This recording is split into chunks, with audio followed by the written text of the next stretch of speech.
friends.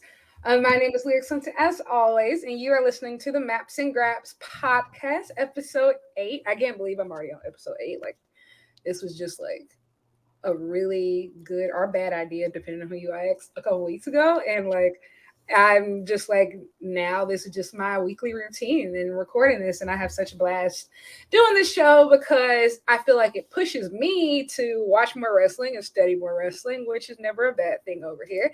But today, I am joined by a very special guest, my good friend Day. I'm going to let her introduce herself because I'm so excited for her to be here. Oh, thank you. Hi, everyone. My name is Day. I am pretty new to wrestling. I only started watching this late December 2021. Um, but, I fell in love with it immediately. And I actually met Lyric because we're going to Forbidden Door together. We met through a mutual friend. Shout out, Journey. And actually, like, because of, like, you know, things like New Japan and stuff like that, I've just been so like I've been invested into wrestling so much more than like I ever was in this past couple years because just like I don't know, I started falling off a little bit, like which is wild because I'd only been into it for like a year, but like something about New Japan just really reignited my love for wrestling. But yeah, so I'm kind of like on Lyric's boat where I'm just kind of like I want to watch all the wrestling everywhere all the time. But yeah, that's basically who I am. I'm Day. I watch wrestling, a lot of it. That's Yes. So it. I feel exactly the same way. Like obviously I have been watching wrestling for 16 years. Wow.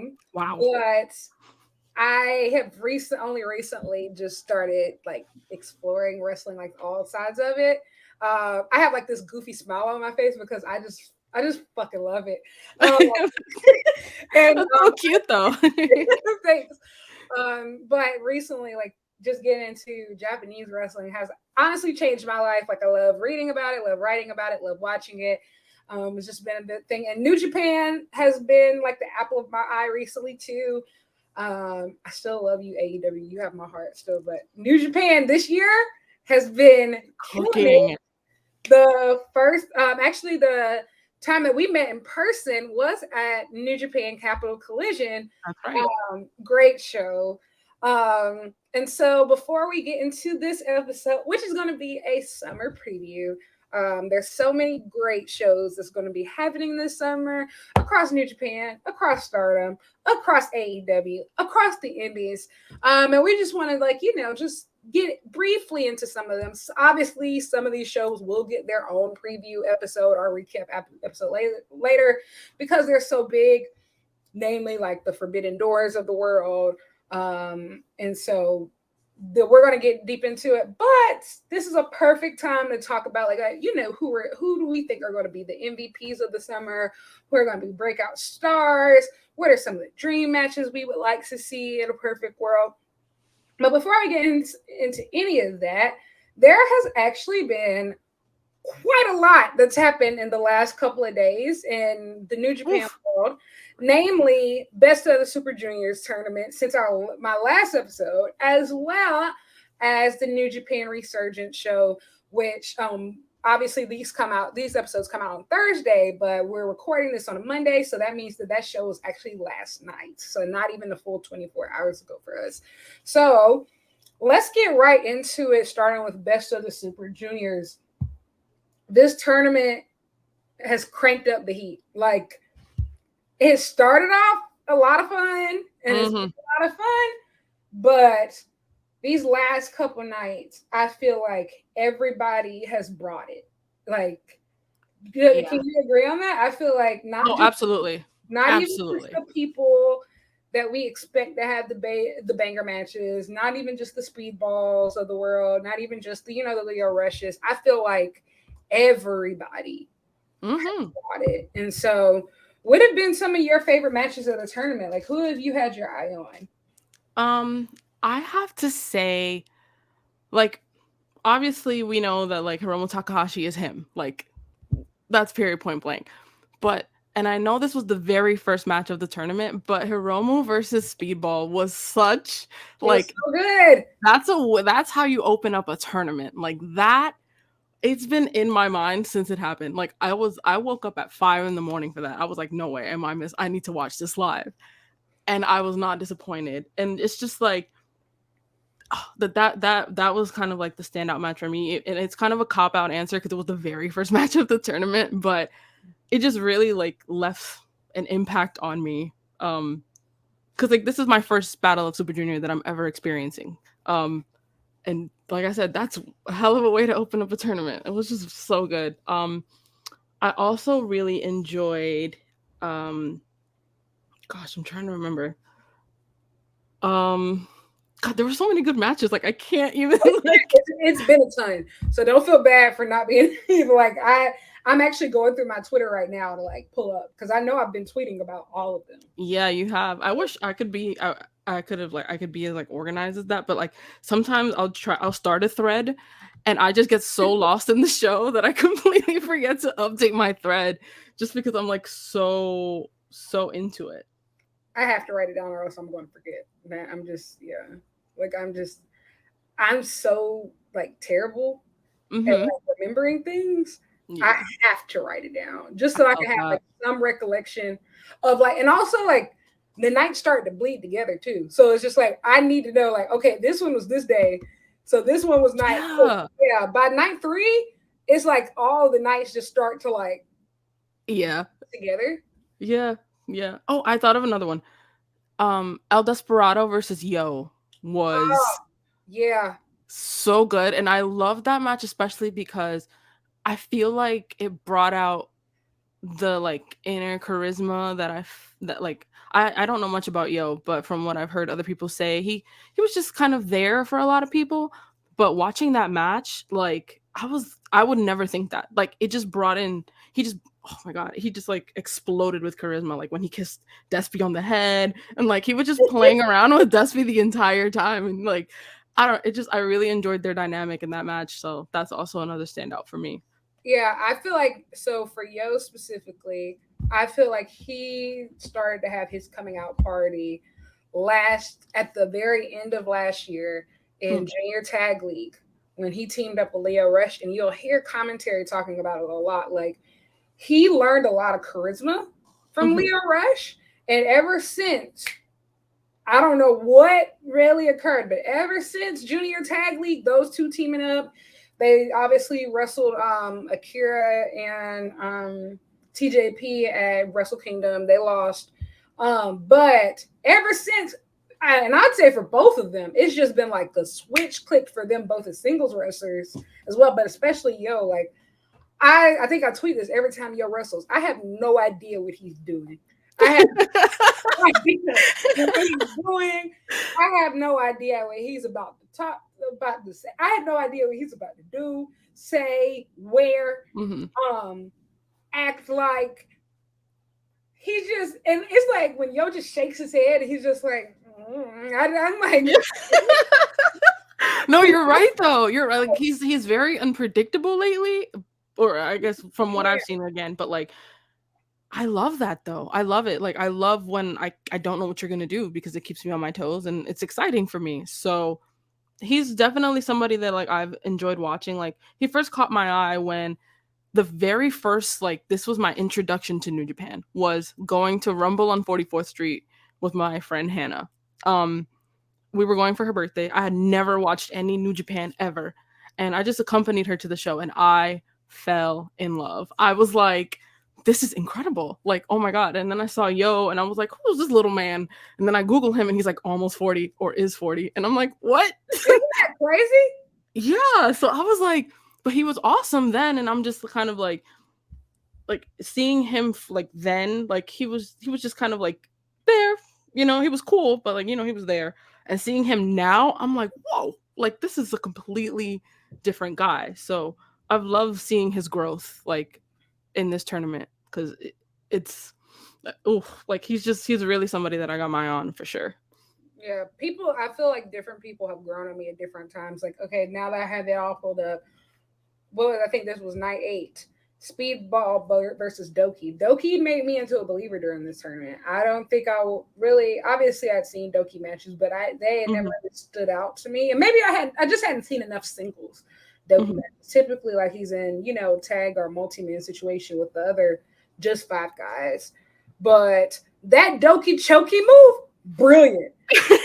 And I don't even think that's the real name of it. I think that's just what Kevin Kelly calls it. Doki choki. That Doki Choki, Oh, that's really that's funny, it's actually. brilliant.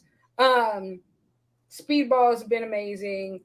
Those two together were fantastic. There was a point where Speedball hits his finisher, you can literally hear Doki's back crack. Oh my god. Anytime like Speedball hits the ultimate weapon on anyone, I'm just like I see like the Mortal Kombat like bones breaking like in my Yeah. no, seriously, every time. And Yeah. it's either like their opponent, their bones break or like their shins break because they hit the mat. And I'm just its ultimate weapon is such a like savage finisher, like it's insane. So like I remember that moment vividly. Like Yeah. I can like you said, the nights were kind of bleeding together, but I do remember watching that match. But that moment when Speedball's shins went into Doki, that is You can vivid. literally hear it crack. TJP versus Taguchi. Now, this is my thing about Taguchi. I almost hate that he got knocked out mathematically so early because, like, based off of commentary and just general, basically everything that I've been reading, because I wasn't really familiar with him as much before this. These are some of the best matches of his career in a long time. Like, from what I've gathered, he had transitioned into more of a comedy wrestler type of gimmick. Hmm. But this tournament, he pledged that he would be like completely serious and just wrestle. Yes, he has. He has been absolutely solid. TJP has been solid, Hmm. but he's always solid. So like that doesn't surprise me. That match was good. Kevin Knight versus Dan Maloney was awesome. I think that was Kevin Knight's best match up to this point. I think every time he gets in the ring with more experienced talent and is able Hmm. to just show his stuff, I think I he's agree. awesome. And also like his vertical is nuts. Like He got hops. he just lingers in the air. He doesn't know what gravity is, like at He all. just hangs there. He Not at just jumps up and hangs there. Yeah. It's like honestly like inhuman the way he just like is in the air. Like he could just like stop time and just be in the air. It's nuts. Like he's another person like cuz I'm very new to a lot of these people. Like you were talking about Taguchi just now. The only thing I knew about Taguchi before Best of Super Juniors was he wears like really bright green tights. And like he like you said he is like the funny guy. And so like knowing that he went into this being like trying to be serious about everything. I agree with you. It is kind of sad that he just like got knocked out because like it's kind of like damn, like he was trying to be serious and like he just got ruled out so quick. Like give him something, give him like 2 points or something. He is a veteran, so like he's gotten his moment in the sun Hmm. with Best of the Super Juniors. If I'm not mistaken, he's either a former winner or a former runner up. So this is his Hmm. 20th. So I don't think anybody expected him to win. Oh, But absolutely not. But damn, give him something. Give him like a little 2 points, like a here. You yeah, know, like, he could have at least got 2 points. Like that was, zero is just that's so sad. that was rude. So Also, let's see what else. Fuck House of Torture. Like yeah. I just want to say this, dude. I don't know who keeps booking this, and like obviously we were supposed to get to this part later in the show talking about like resurgence, but with Aussie Open, with Mark Davis now being injured, and like my heart is broken. Let me tell I you, know. I fell out to my knees when the law came, all of it. Like, My I, stomach literally dropped when like as soon as I heard him say it's not for a good reason when he said I I said should have Kyle known don't do this better. to me, Kyle don't do this. Because you know what? I should have known better because Kyle or Mark, they typically don't wrestle singles matches even without each other at all. Like they're either always in each other's corner, like they always have each other. Hmm. That's just Yeah. how the United Empire period works. Like people always are backed, typically. Yeah. And so I should have known something when he showed up on AEW without Mark. But like, god damn, like Aussie Open, what is we gonna do now? Like I'm sorry. this Like is your moment. I'm sorry, guys, but like respectfully on the traditional tag team front, this has not been like a standout year for tag team wrestling. Like I felt like last year we had multiple teams that were just killing it. But Aussie Open really has been the best team in the world. I don't care. I agree. I agree FTR has not wholeheartedly. FTR has not had a standout match this year. They have not. They have not had that. You like last year there were plenty of them. They had plenty of them. Briscoes are no longer a team.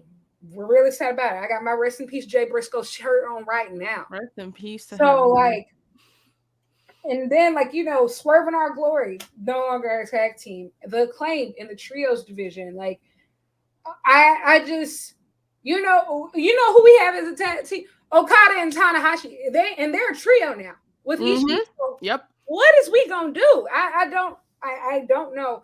I said all this to say I got off track. It's okay. If House of Torture wins those belts, Listen, I will book a flight to Japan and I will personally fist fight the person like responsible for this. Because it's not only here's the thing, it's not only the IWGP, it's also the New Japan strong belt. So they'd be double champs if they won. And that means they'd be coming to America. No, bro, please, no, like spare us, like no. please. So I just wanted to say that. Moving on to Clark Connors versus El Desperado, very hard hitting match. I don't know why I expected any different from these two. As I've said before, on this show, the heel turn on Clark Connors has worked for him. I agree. Fit in Bullet Club very well. And also, I just have a theory. I think Gato likes Clark Connors. He might like him more than he liked David Finlay. And Whoop. I don't know. I'm not saying right now, but I could see down the line, him taking the reins. Somebody else. I see the vision, Lyric. I see it. Though I am bitter about Clark Connor's inclusion because of who he replaced, but I see it. Like I could definitely see it. I think he fits the image of Bullet Club really well. I think that he could be that savage leader that David Finlay claims he wants to be. I'm sorry, we even talked about this, Lyric, where I told you that I don't believe David Finlay when he's like, I'm a savage and I'm this and this and this. And you're like, you know what, give him time. And I'm like, maybe he'll make me eat my words. I don't know. Like maybe we'll see. So here's my thing, and I told you this about like David Finlay. Yeah. I think that is the story. Like I think that's the story. David Finlay is insecure. That's the story. Like I don't think I think that's the point. Like he's paranoid. He's telling us that I am replacing all these people. I'm putting all these people in because I need savages and killers. But we who have seen Bullet Club over the ages, like we know that he is replacing and changing all these people up because all the old heads would never respect him. And so like he's insecure. And so I think that that's the story. He doesn't believe himself yet. And so of course we don't believe him. Of course. He's on a journey to start believing in himself. And like and that's why he's had to find new people. Like think about it. Clark Connors is from the LA Dojo. Wasn't even in Japan for the longest. Like, like he just really started, regularly coming to Japan. And so these are all, it's people. Kenta primarily performs in the US now. Like, think about who's in the Bullet Club, like right now. So I think that is the story. I think that's actually a good like theory that is a story, because that I could very well see that playing out, because that's how I see him. It's just insecure, like he's not this savage that he thinks he is. And I can see that definitely being the story. So I think you're onto something there. Which honestly I kind of like that it's like it's different. It's not like, yeah, I'm this big tough person and I'm taking over, and then they get ousted by somebody else and it's like a cycle. It's more so like you can see someone's insecurities slowly taking over, either negatively where they get like, overshadowed or, overthrown in that way, or they kind of grow out of that and actually do develop into somebody that we believe to be a savage. So it could go either way, and I would be interested to seeing that. Like I'm gonna give him a little bit more time. I still got beef. But I still got beef. I think that like we have to remind ourselves most Bullet Club leaders in history, it didn't make sense right away. It didn't make sense when they first took over. Like it's supposed to be a rebel faction. These are hostile takeovers. These Mm-hmm. are not passings of the torch, you know, like these Yeah. are hostile takeovers. These are supposed to be disruptive changes, like that Yeah. completely alter the course of the industry. So I look at it like that. And also I think like Gato is very interesting here because like I listen to the commentary very closely. One, because I think Kevin Kelly is like one of the best, if not, probably my favorite commentator in the game. He's just overly informative, and for a nerd like me, I live for that. But he talks about how he has a theory that like David Finley is just his figurehead, that all of them are just figureheads, but Gato is the one who makes the decisions. Because we find out that Gato was behind him attacking Switchblade. And then, like, even watching Best of the Super Juniors, look who Gato does not accompany Taiji Ishimori, but he accompanies Clark Connors. And what does he do on the sidelines? Do this, do that. No chaser, no chaser, no Wait, chaser, no, you're right though. I actually never noticed that. Gato never comes out with Ishimori. I never noticed that. no chaser, no chaser. Again, again. That is true. Didn't that cost him a match the other day? Did it cost him? Yeah, I It think did. It did. I forgot who he was yeah, going it against, did. I but forgot he. which one it was, but yeah, it did cost him a match the other day. So That's like, there's a interesting. theory that not like maybe none of them are in control. Ooh, wait. I see it. No, because that actually makes a lot of sense. Like, Gato is the puppeteer and they're all his puppets. He's controlling the strings. But he's Absolutely. letting them think, like he's letting David Finlay think, like, yeah, you're the leader for now. But like, that kind of thing. I see it. Yeah. And Ooh. also, and then another thing that you said before I get back to Best Super Juniors, I think even if we don't like how it happened, I do think that it was time for ELP to leave. Like Mm-hmm. he has been he's been a Bullet Club faithful, and I think that he's been like a fan favorite for a long time. But he's also did most of that work as a member of the junior heavyweight division. This is his first Super Juniors tournament that he hasn't participated in right now, Mm-hmm. and so I think like with the move to the heavyweight division, I think he needed a major change, and I think also like he doesn't need Bullet Club anymore. Like he's a fan favorite, and I think it Yeah. showed when he came out at Wrestling Dontaku. Like, no, the fans don't just like him because he was in Bullet Club. The fans love El Fantasmo. Period. Like, Yeah. and that's whether he's in New Japan, whether he's at Forbidden Door, whether he's at Wrestling Revolver. It doesn't matter. Stateside Japan, people love ELP, and I feel like for a lot of people for you to cross into that next level, Bullet Club needs to be your stepping stone, not your tombstone. I definitely stole that from P Valley. But Oh, that's a Uncle word. Uncle Clifford has a rule, and P Valley said, "Let this pole be your stepping stone, not your tombstone." Mm. In P Valley, but that's neither here nor there.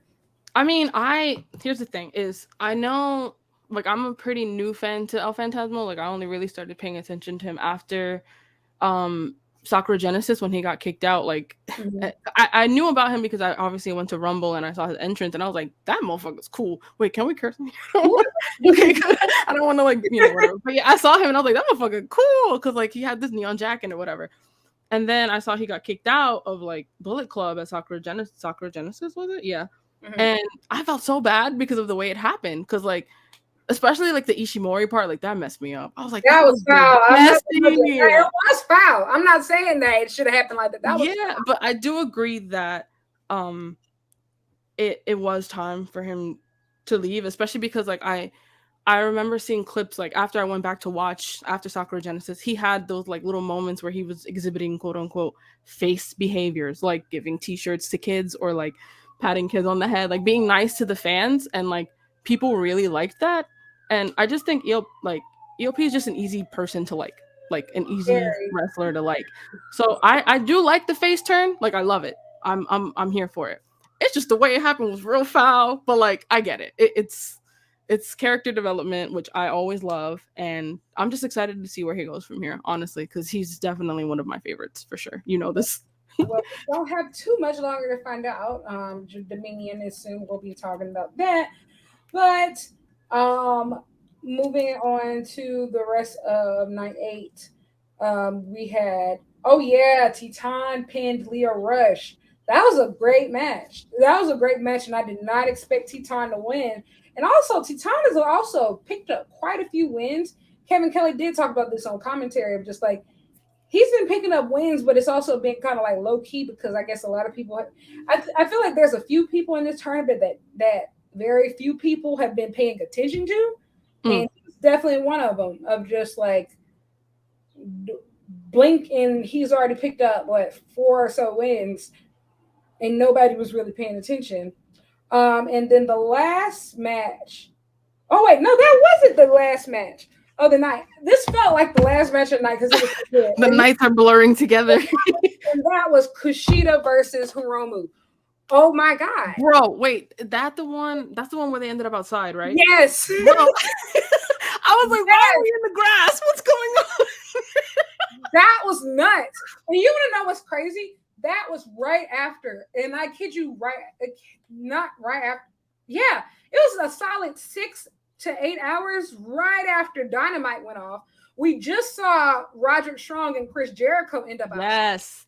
And so it was like, what is y'all on today? Why is everybody outside? Like, what's going on? Outside? Like, why are you literally touching grass? I feel like maybe this is like, pro wrestlers trying to send a message to the internet wrestling community. Go outside. Touch grass. Go outside, y'all. If we can touch grass while wrestling, you can do it while doing nothing. Hey, that's the word.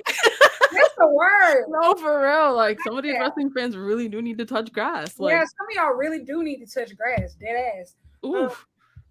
That came out. That match was good. That came out a little forceful. I mean, listen, we got to be honest, okay? Listen, but that match, Kushida to me, okay, again, I'm new to these people. Like, I'm new to everyone here, like a lot of the people here.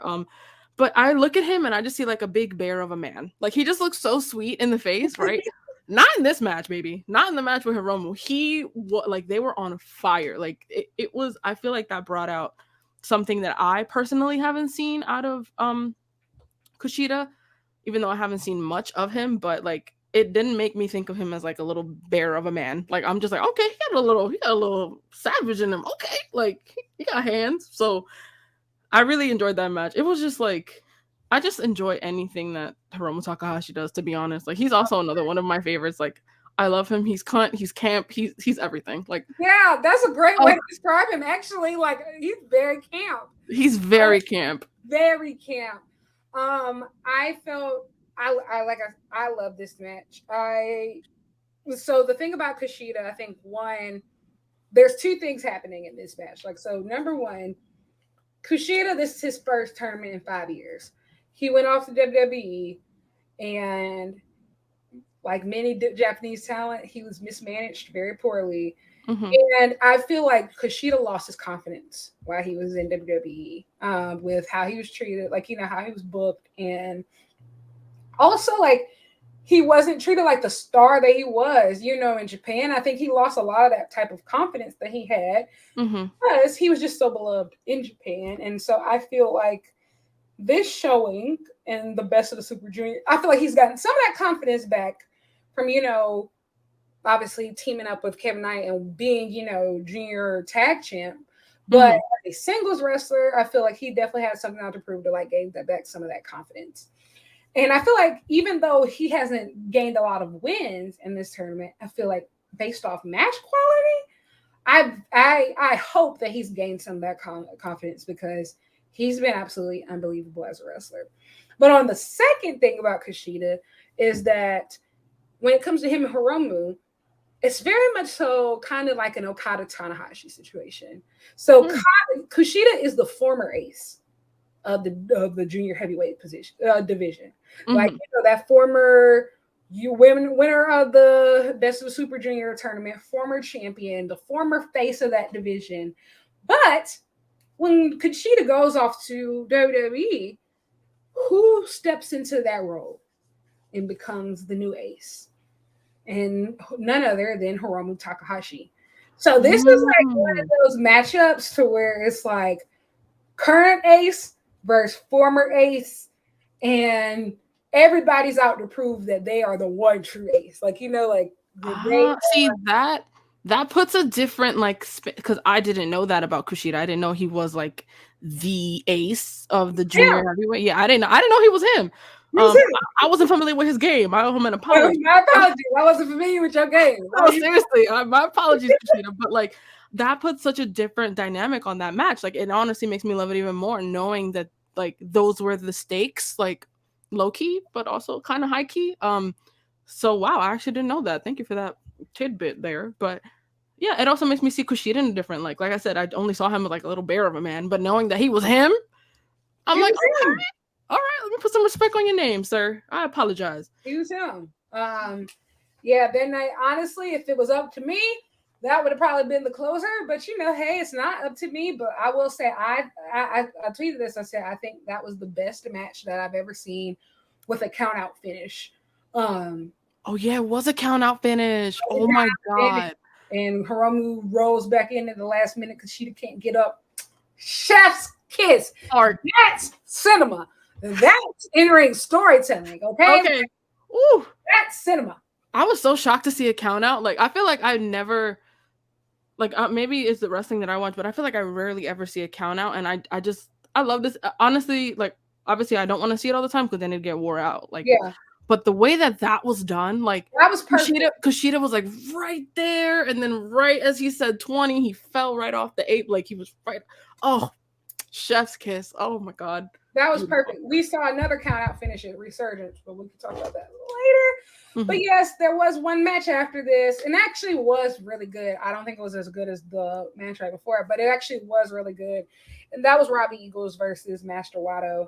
And I will say that one made me a Master Wato enjoyer. I became a believer after that match. And I also think that a match with Robbie Eagles can make anybody look amazing. If you want somebody to get over, if you want somebody to, become a fave, pair them with Master Wato, and pair them with Robbie Eagles. And I think that it's going to be a great time.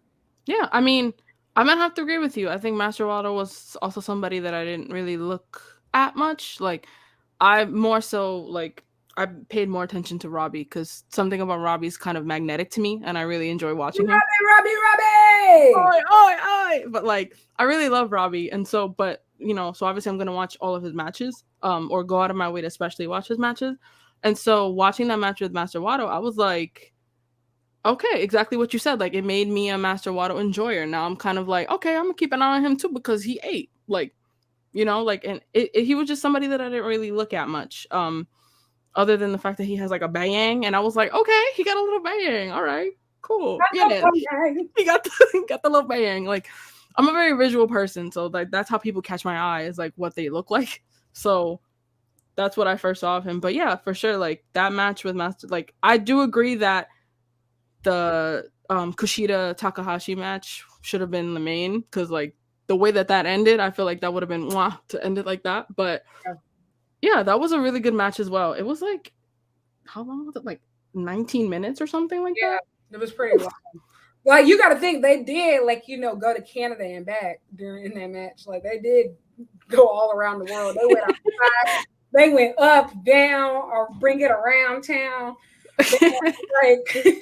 They did all the things during that match. I think, which is even more impressive. They gave us a lot, and to think like that wasn't even a final. That felt like a best of the Super Junior final. Yeah, that could have been a best Super Junior final on any given year, and it would have fit perfectly as a finals match. And they gave it to us on just a random Thursday. Yeah, I mean, honestly, there've been a couple like final level matches in this tournament. Yeah, that I can't name them off the top of my head because like the days are all bleeding together. But if I were to go back and watch this entire Best of Super Junior and I actually took note of it, I'd have like 3 or 4. I'm sorry for the motorcycle in the back. Oh no, you're fine. I think Hiromu Leo 2 was one of those Speedball versus Hiromu. And you know what? I think like that's just the difference. That's it. That just proves like Hiromu Takahashi is just such a difference maker. He's not the strongest. He's not the tallest. He's not the fastest.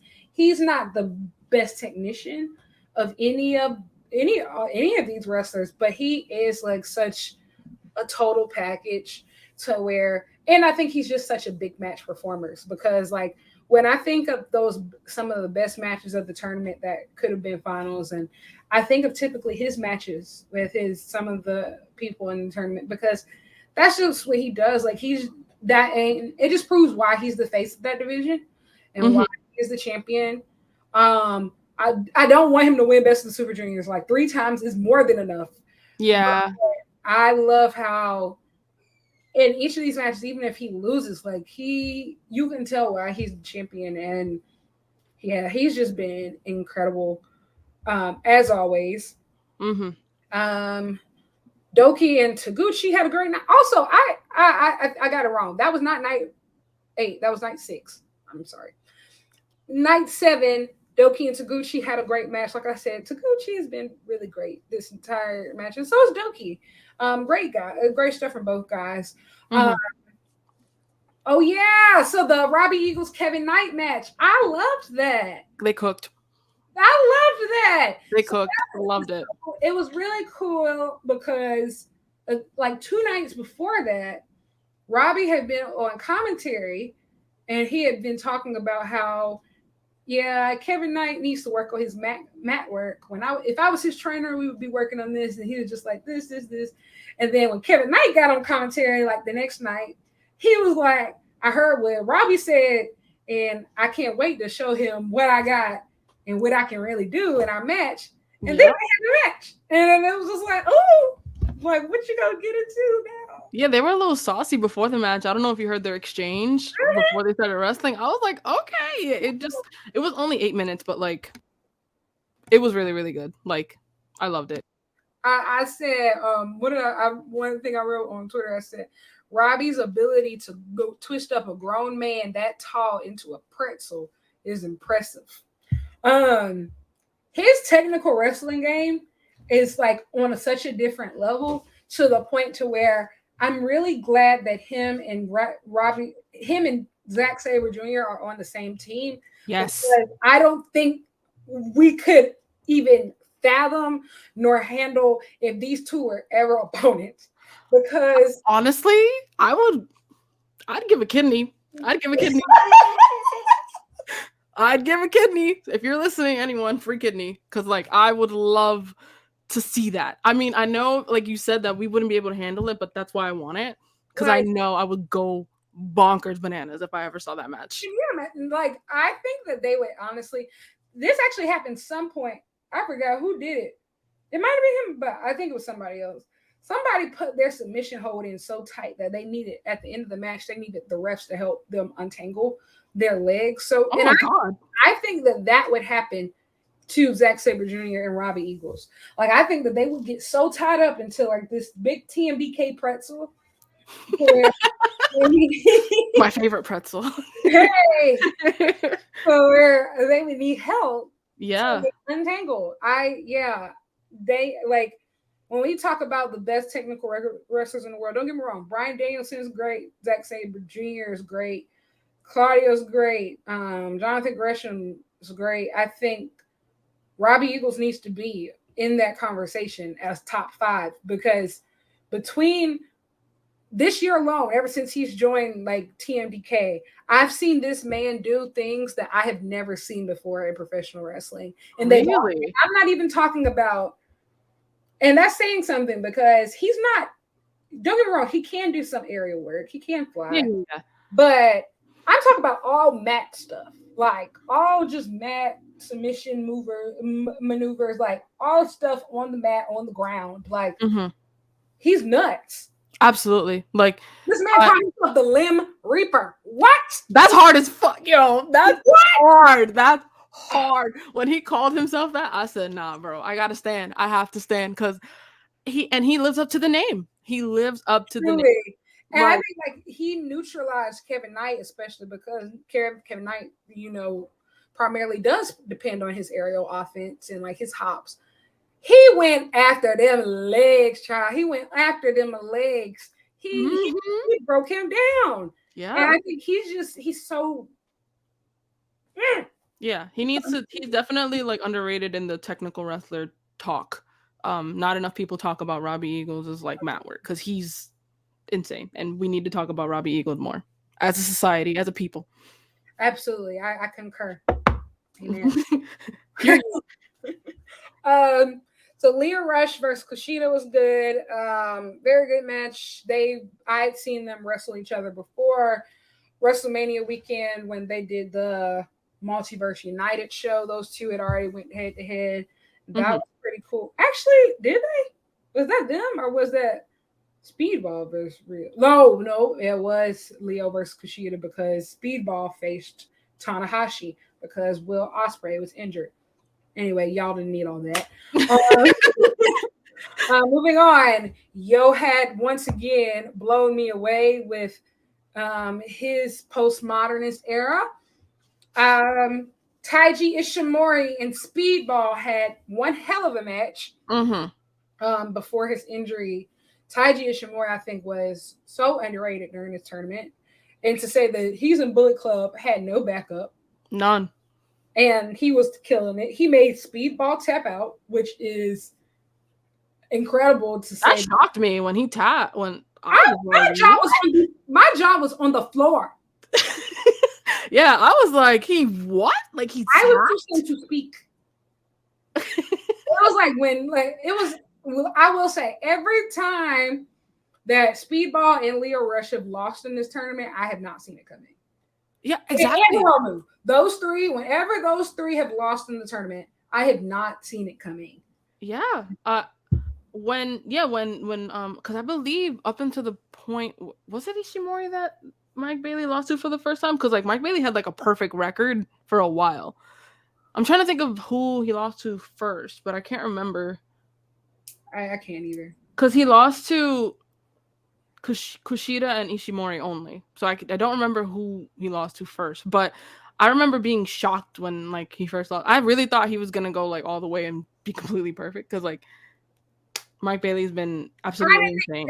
I didn't think he was going to be completely perfect, and I'm gonna be quite honest. I didn't think he was going to be this good in the tournament. I knew his matches were going to be this good. I didn't think that Hmm. his record was going to be this good, simply because I didn't know how New Japan felt about possibly letting a non-contracted talent go this far in the tournament Right. because he's with Impact. So I thought like, like they're gonna let him, get his shit in and then like, Right. yeah, like I didn't know that he was going to be one of the most dominant people in the tournament as far as the record. So I will say, but after night one, when he beat Hiromu, I said, oh, he might take it home. So Yeah. they Yeah. let him beat the champ clean. I'm On actually I'm looking at the points for everyone. I for some reason I didn't expect Yo to be at 12, but Yo is at 12, I told and you, like he's been. listen, like I didn't really like I wasn't like conceptualizing the points in my head. There's a lot of people who have more points than we think. Yeah, like Master Wato's also at 12. Like Exactly. I'm like, what? Where have I Like, been? these next couple nights are so make or break. Like, and like I don't even know like when am I gonna sleep tonight because I I don't have think we have one tomorrow, don't we? well, so tonight, yeah. Yeah. Well, yeah. So yeah, like that'll be what 4 a.m., 4 or 5 a.m., 5:30 a.m. 5:30. Yeah, it's been Yeah. anywhere between like 5 and 6. Uh, Uh I'm so sad about Ishimori though, like oh yeah, let's go ahead and so sad.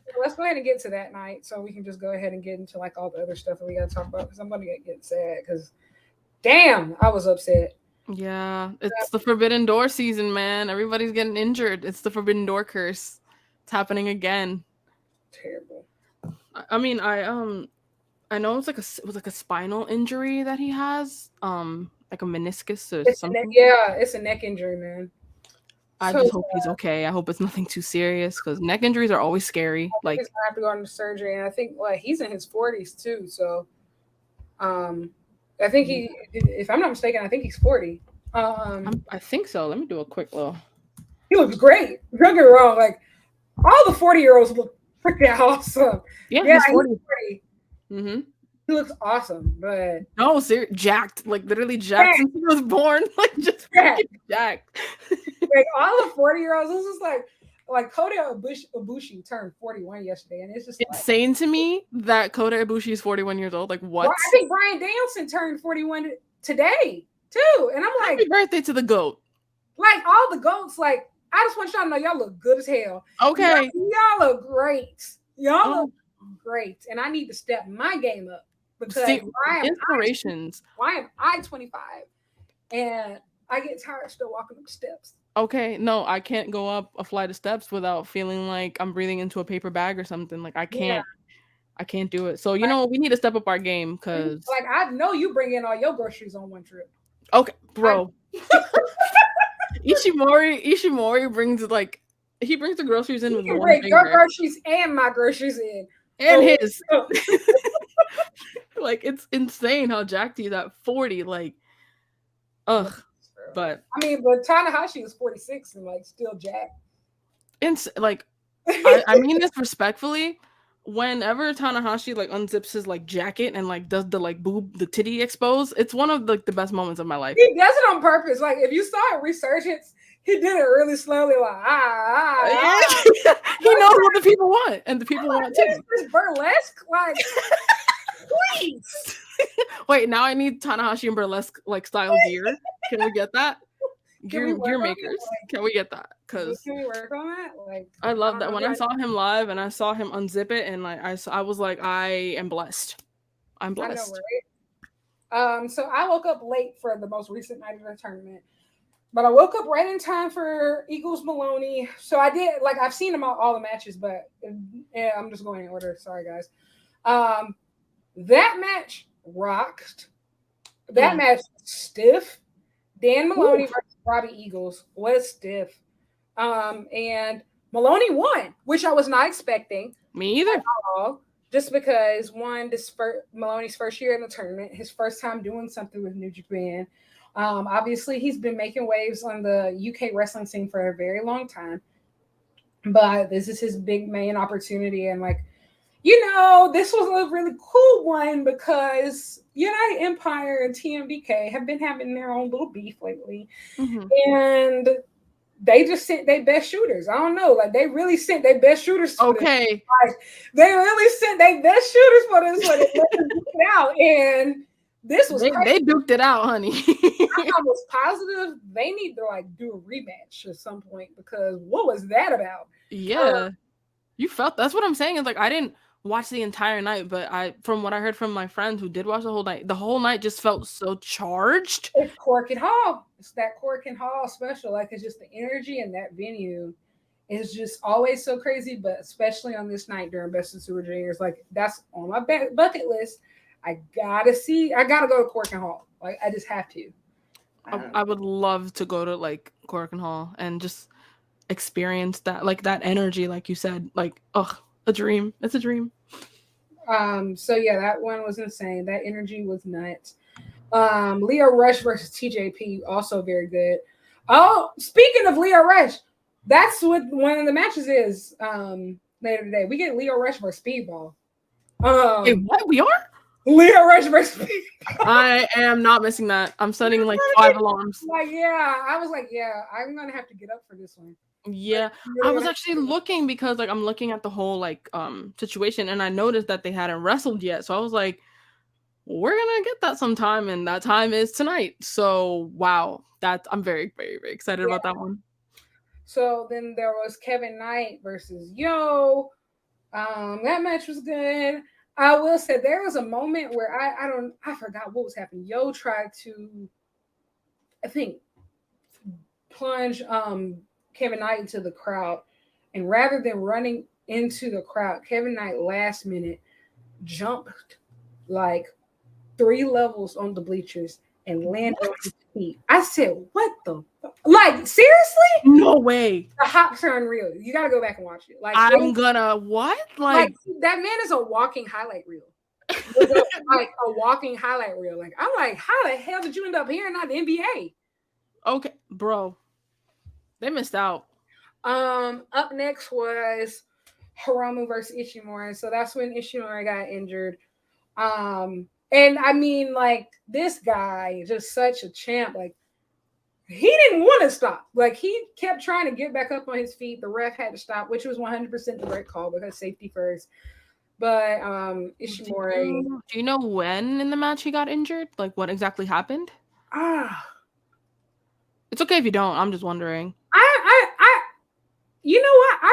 I think I forgot because like it was moving really half paced, really. I mean, not half paced, fast paced, really stiff, and then like he went down, and then he just couldn't get back up, and like you could see in his eyes were really glassy, and it was just like I think at first like everybody was like, oh, I think he's concussed, and he kept trying to get up, like he tried to like reach for the ropes, but like he just couldn't move. Like you can tell his body wanted to move, but you can tell like in that neck facial area, that's so scary.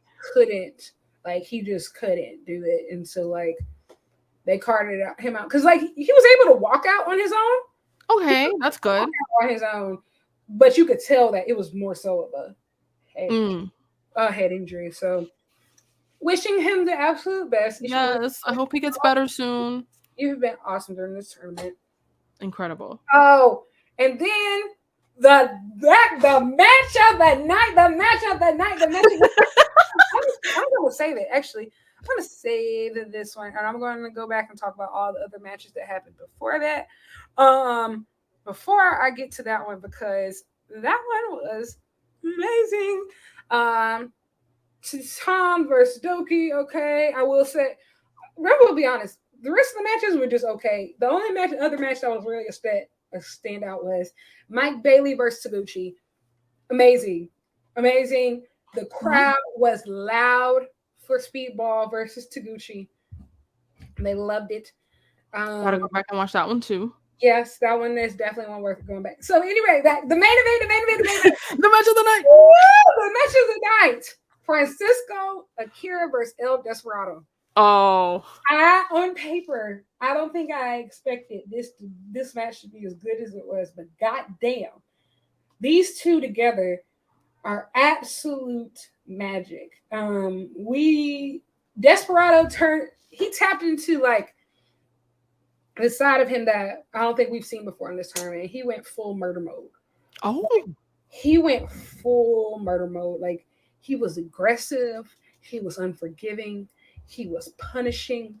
Oh, and wow. You know what? It kind of gave me it was very much so like a junior heavyweight rendition of Kenny Omega versus Will Ospreay.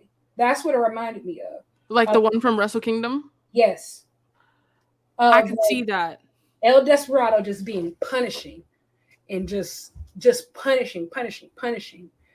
But based off what I've heard of that match, because again, I haven't seen it, but definitely like as soon as we get off, I'm going back and I'm gonna watch it. But like, I heard that because like one of my friends is a big Akira fan, and like she was like, they massacred my boy, and I was like, I'm so sorry. Like he got the young boy treatment. Like I'm talking about, he took the beating of his freaking life. Like he just keeps getting back up and keeps getting back up and keeps getting back up. And like El Desperado held him in that torque forever. Like you can literally see like him just drifting away, but he refuses to tap out. He refuses to tap out. TJP throws in the towel on Akira's behalf. El Desperado catches it and throws it back out. Oh. No, he didn't. Yes, he did. Oh, that man is a fucking menace. He refuses to accept the white flag. And also Akira refuses to let go. Oh my God. And the United Empire is there, they're trying to cheer him on. It was beautiful. Like I'm talking about cinema. In-ring storytelling at its finest. That match, Like that Oh, was a five-star match. I'm so hyped to go back and watch this. I'm literally like the fact that he threw TJP threw the towel in and Dusty was like, nah, fuck that. Like that's That's literally crazy. exactly what happened. That's crazy to me. That is literally exactly how it happened. Like, no joke. Like, Oh my he god. went, yeah, Despy went full murder mode. Like, that match was. Ooh, come on, Dusty, because you said like you've never seen him like do this in this tournament at least. Not in this tournament. Yeah, like, he's had moments in other tournaments where he's gone crazy. Like, for example, like, in Best of the Super Junior Final 27 versus Hiromu Takahashi, like, Hiromu keeps messing with his mask. And Hiromu keeps messing with his mask. And, like, they're wrestling. Hiromu keeps messing with his mask. But Despy still doesn't give up. So eventually, he just snatches off his own damn mask and wrestles with no mask on. Is that what that picture's from? I remember seeing a picture of him with no mask. And Yeah. I was like, yeah. Oh. That's where that's from. Actually, in the preview episode that I did, that was one of the matches that I selected to like in preview of the tournament. But yeah. Like, he man. Like I said, I think that side of him has always existed, but definitely during this tournament, this is the first time that he really tapped into that murder mode, and God, he did not disappoint.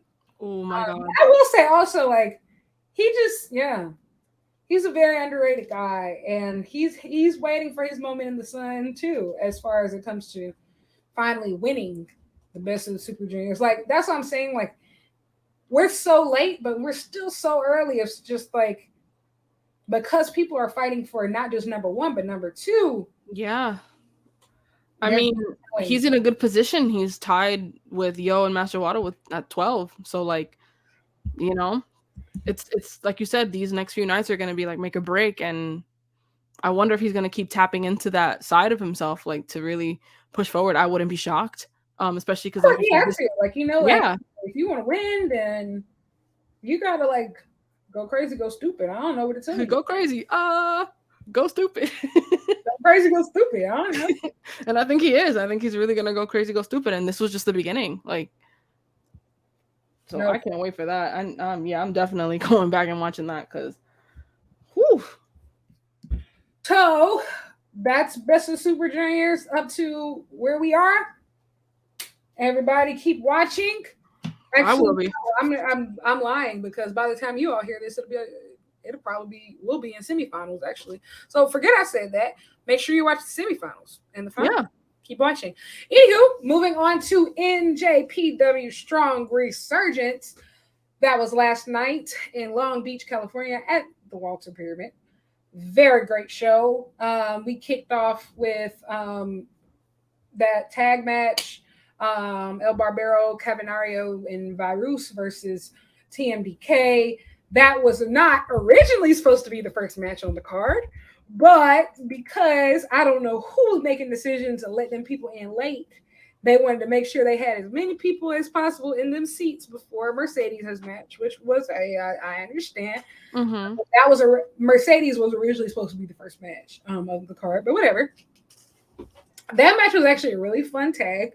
Wasn't expecting the guys from CMLL to take the win. I agree. TMDK, but it looks like Virus wants a shot at the New Japan World Television Championship. And so it looks like Zack Sabre Jr. might be willing to grant his wish. So we should see that. I'm actually really excited. I don't think we've really seen ZSJ go up against, more lucha-centered competitor since winning the belt.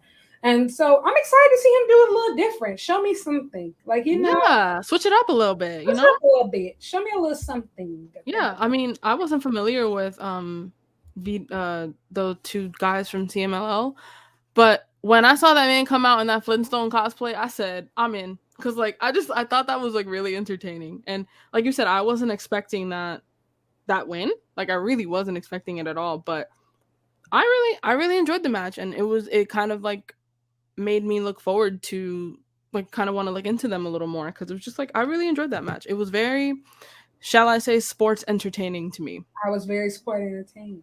Yes, I was very sport entertained for sure. Moving on, we had the first match of the New Japan World Strong. Sorry, I'm still thinking about that belt. Sorry, New Japan Strong Women's Title Tournament semifinal match, which we had Mercedes Moné versus Money. Stephanie Vecchier from CMLL. And I would like to say, Miss Stephanie, I owe you an apology. I was not familiar with your game. That is like I agree. I God concur damn. wholeheartedly. Book her. I want to see her everywhere. I need to see her everywhere because I have never even heard of her until, and maybe that's my fault. Maybe that's my fault. And you know what? It is my fault. But when I saw her at first, I just saw her presentation. Like, and I said, oh, she looks like a star. And then she came out and I'm like, she is a star. Cause she did her thing. Like I fell in love. I She fell in wasn't love. rattled at all. And I will say, like, a lot of people would have been rattled by Mm-hmm. perception. She was not rattled. She said, I don't care if this your fave. I'm beating her ass. Okay. Now what? Like that, nah, she was great. I did a little bit of research on her. Obviously, I wrote a preview article about Resurgence, the women's tournament, but the matches that I watched did her no justice. I think that she is going to be a breakout star. She was last night. She became the first South American woman, the first Chilean woman Mm-hmm. to ever compete in New Japan, and Ooh. I mean, just absolutely incredible across the board. Um, and I think that we're going to see more of her. I think the thing about it is like CMLL, when it comes to mainstream, is not as well known as AAA. Right. So I think to mainstream, specifically American audience, says we are a lot more familiar with AAA talent rather than CMLL talent, which probably factors into why a lot of us did not know much about her. Mm-hmm. But we definitely know her now. Oh, absolutely. I think Miss Stephanie, you about to be booked and busy, my girl. I was saying that I was like, I hope her phone's going off the hook with the email she's getting because like she Yeah, deserves it. she has it. She has the look. She has the move set. But like that's obviously, um, as Mercedes Monet did everything right. As she, one thing I admire about Mercedes is that she doesn't just care about herself. She cares about women's wrestling and everybody that she goes up against. She Mm-hmm. makes her opponents look really good. She lets everybody get their shit in, even if she's supposed to win. Like she makes everybody she makes sure that even when the crowds are cheering her, she makes sure that they cheer for her opponent. She Yes. does all the things. She really cares, and like that's why I love her. And also, like she shined in this match too. If you keep up with Mercedes, you know that she's been training a lot, Mm-hmm. a lot of lucha Yes. libre training, lots of training in Mexico, most recently in Puerto Rico. And I think that this was the match that we really saw a lot of that lucha libre training start to shine. Yes. And she looked good. She She looked did. She good looked in her phenomenal. Snoop Dogg outfit I loved it. I thought it was great. and her split dye wig. I now she makes me want to split dye my hair. I want to split dye my hair so bad. You Between, should. yeah, between her and Jamie Hayter, y'all make me want to split dye my hair. I'm probably gonna do it. Shit. Join the club. Might as well. Yeah. But that match, incredible, fast paced. I think Yeah. that Mercedes is now like it.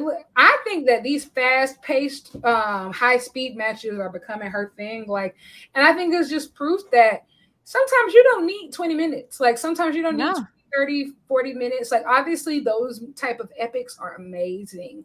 But like as a singles match, this is my favorite singles match from her since probably like for her since she left WWE.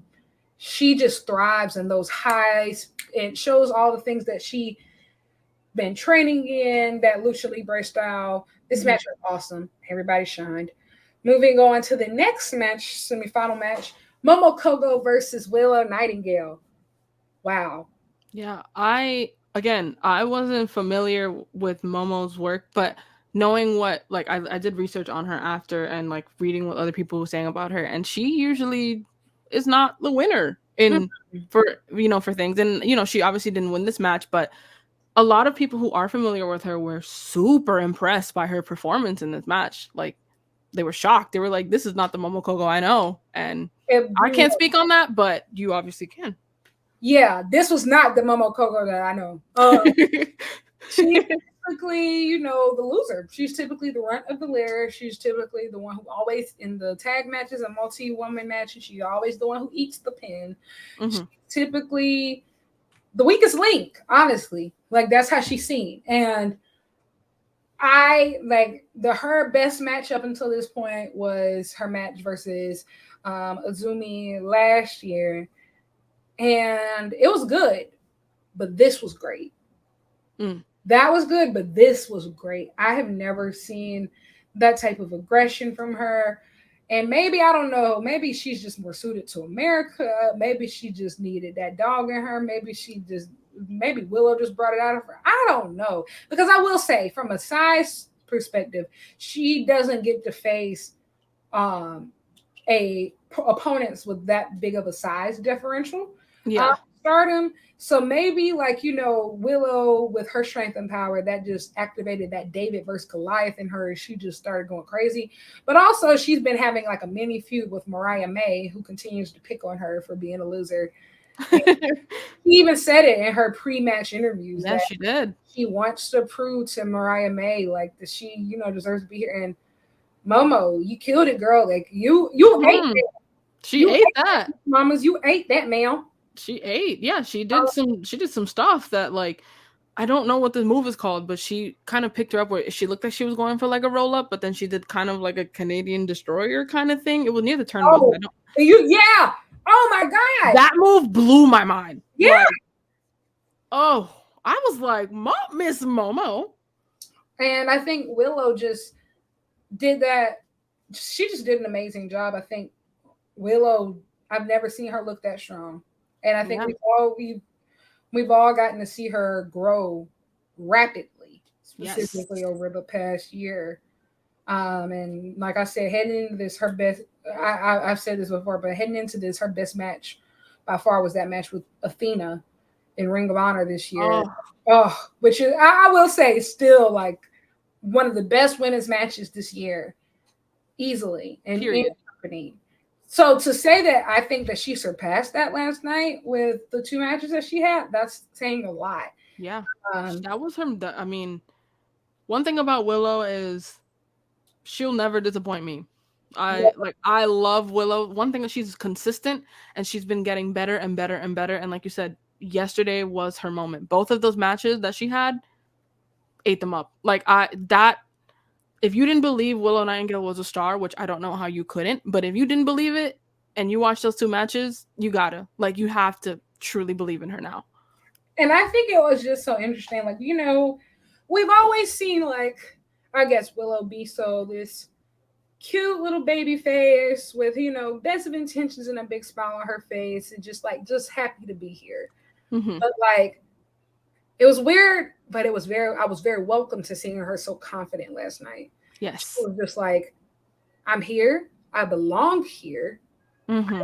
deserve to be here, and I'm the strongest, and I'm going to show you why I deserve to be here. And I think it was just amazing. And she worked with smaller opponents, but all through the night, and I think that made her look like this killer.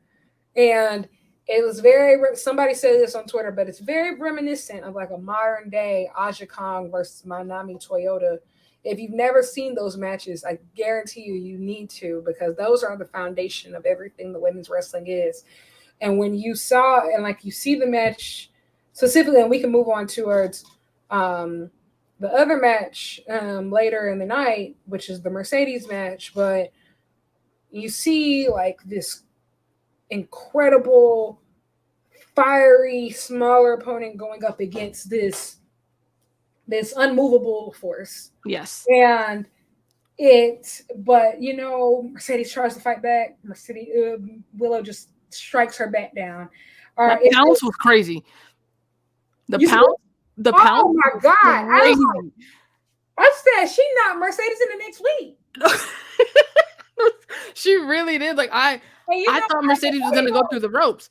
I had been waiting on it for the Momo match but she never pounced Momo. I do think though that like if she had pounced Momo, Momo might have died True.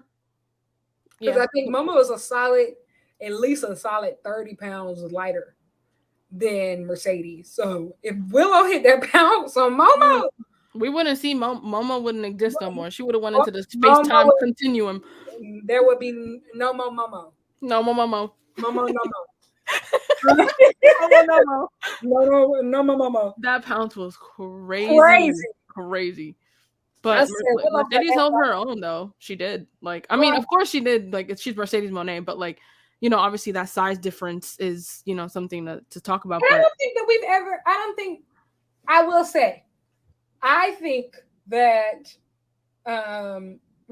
Willow is probably one of the most skilled people of the size differential that Mercedes has ever faced because absolutely, Jax was. we're not gonna talk about that. We don't talk about Bruno, okay? No, No, no. no.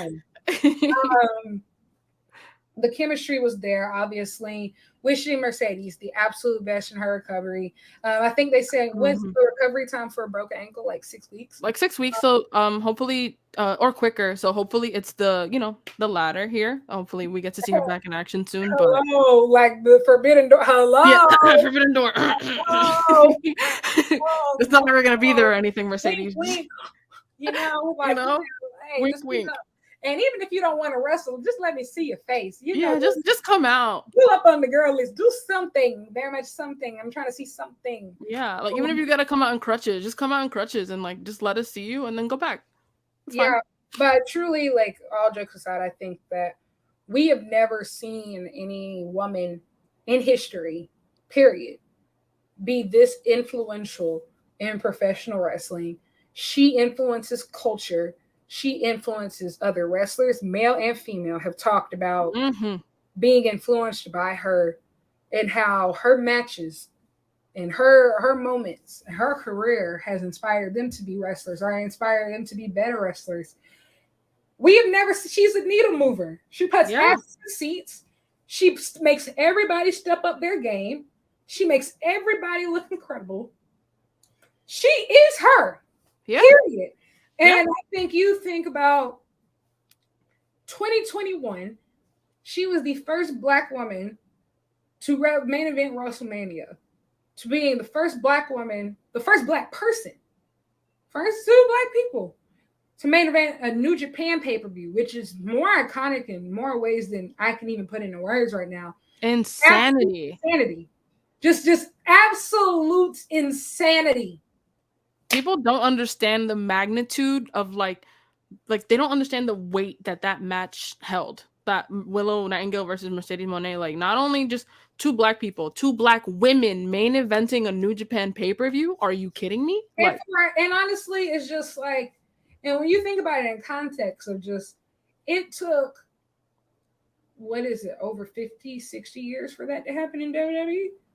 Like, well, WrestleMania has only been around, but like, pay-per-views have always been happening. But like, for Black women to main event a pay-per-view, that took years and years and years. New Japan's women's division is almost 8 months old. Right? Yeah. November 2022. Almost 8 months years old. 8 months old. Why did I say months years old? I didn't even notice you said that until you said, wait, what? 8 months old. That's crazy. Yeah. But they see that she's a needle mover. And they see her as, the future. And they see her, I think, and Willow, because I think Willow's been very underrated for a very long time. But that house got up for her, too. Like that.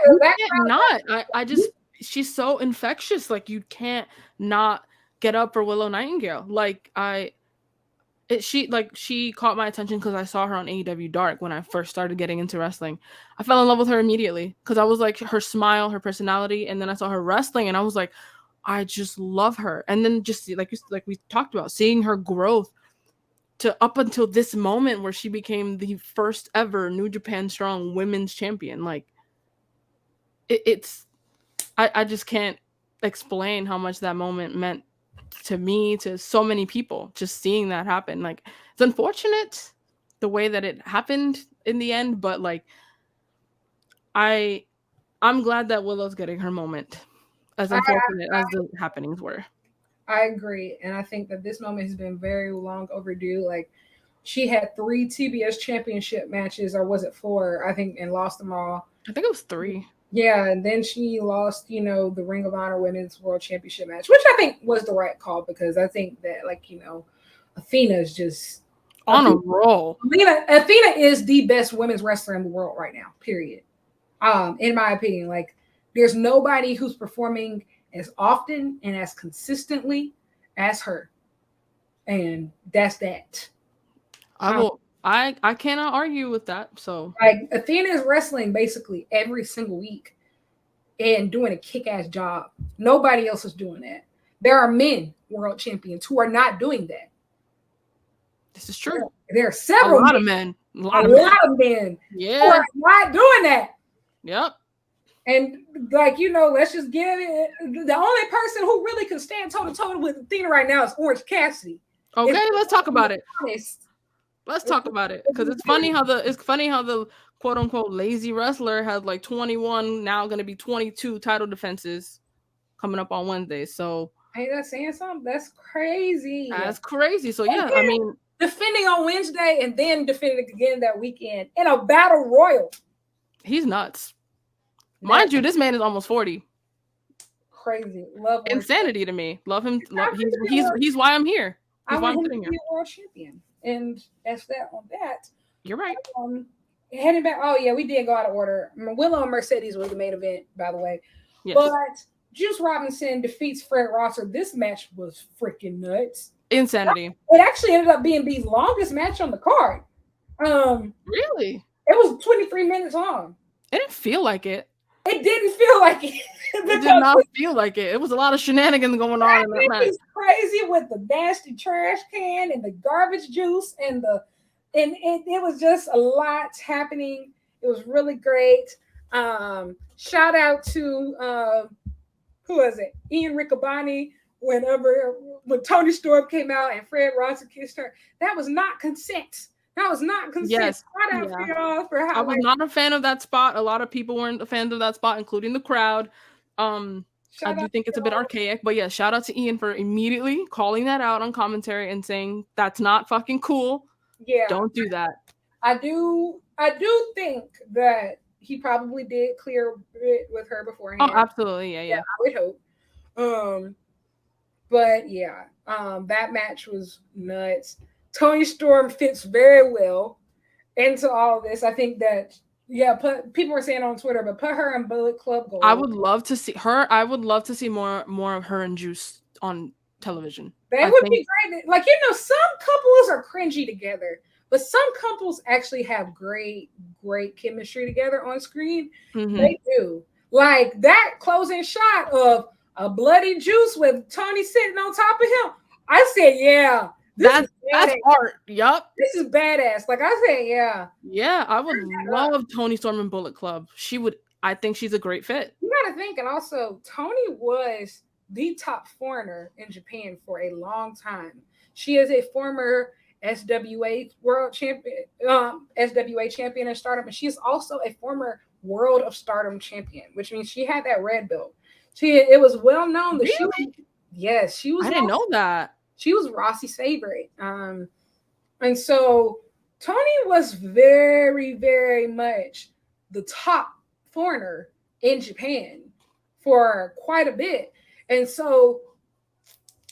when you think about the roots of what Bullet Club actually is, she would fit perfectly, actually. There's very few women that really epitomize the definition of being that rebel more than her. Yeah. So other than maybe Jamie Hayter.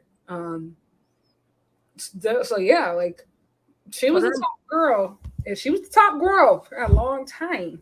Love that for her, but yeah, I think that match, like, of Toni coming in, and I keep thinking about the hip attack into the stop sign, like that was iconic. That was pissed. Iconic, like she ate that, and I loved that shot where like Juice was all bloody and he's like hugging her from like below, and like Oh you yeah, see all his blood get on her white her shirt. white shirt, and she doesn't care. Yeah, but I just love that shot. She's just kind of like it's like it's like they said, like the couple thing where it's like they Hmm. have that chemistry where it's kind of like, damn, this is kind of like they were kind of giving me that kind of like That Bonnie and Bonnie and Clyde, Clyde, yes, yeah. yes, feel, and I love that they did it in such a like a not cringy way, like they, and I think that I would love to see more of their chemistry on screen. Like I'm a big fan of. I would love to see more on screen couples if they The weren't thing cringy, is, but I think, and Kenny Omega and Swerve Strickland actually talked about this on the podcast, on Swerve's podcast, on the Swerve City podcast, and said that although AEW has achieved a lot of great things, one story that they haven't told on screen yet is a romance mm-hmm. people actually want to see, and that's something that I think that they need to do, and I think that hey, these two would be a perfect place to start. And I think that now that Juice is signed to AEW, I think there's a lot of things to play with it. And obviously, I think if Tony Storm showed up in New Japan, obviously it had to be cleared by somebody. I think Tony Khan was watching. I'm almost positive he was watching. And I know that Will Washington was in that crowd. So I think that we might be seeing this sooner than we think. I sure hope so, because I feel like what they're trying to push for with Britt and Adam Cole is kind of what Tony and Juice did inadvertently. The whole I think, I, but the thing about Britt and Adam Cole, like they're supposed to be faces. oh yeah, but I mean just kind of like the connection to the audience. Like Oh yeah, they want us to care about them, Britt and Adam Cole, as like a couple, right? But sorry, but I don't. It's just the way that the story's been told. Like I just something about it doesn't sit with me. But I immediately latched on to seeing Juice and Tony, whether I was supposed to hate them or not. Um, I just want to see them more on my screen as a couple. Like I want to see them wreaking havoc. I think the thing about Adam Cole and Britt is that both of them were already so established as individual performers. I can't. It's hard to get invested in them as a couple because like they really do have their own thing going on. Yeah. Like Britt, DMD, and Adam Cole baby are like two separate people in two separate lanes, and like trying to like integrate them sometimes is a lot. But I will say, sometimes this has been a curse of the AEW women's division. But the story of Tony Storm has not been as properly fleshed out as it could have been. And I Mm-hmm. think also the same thing with Juice. Of he just got here, but he's just been Bullet Club guy. Like we don't really know much about him, and so putting them together could be a great way for us to get to know them even better.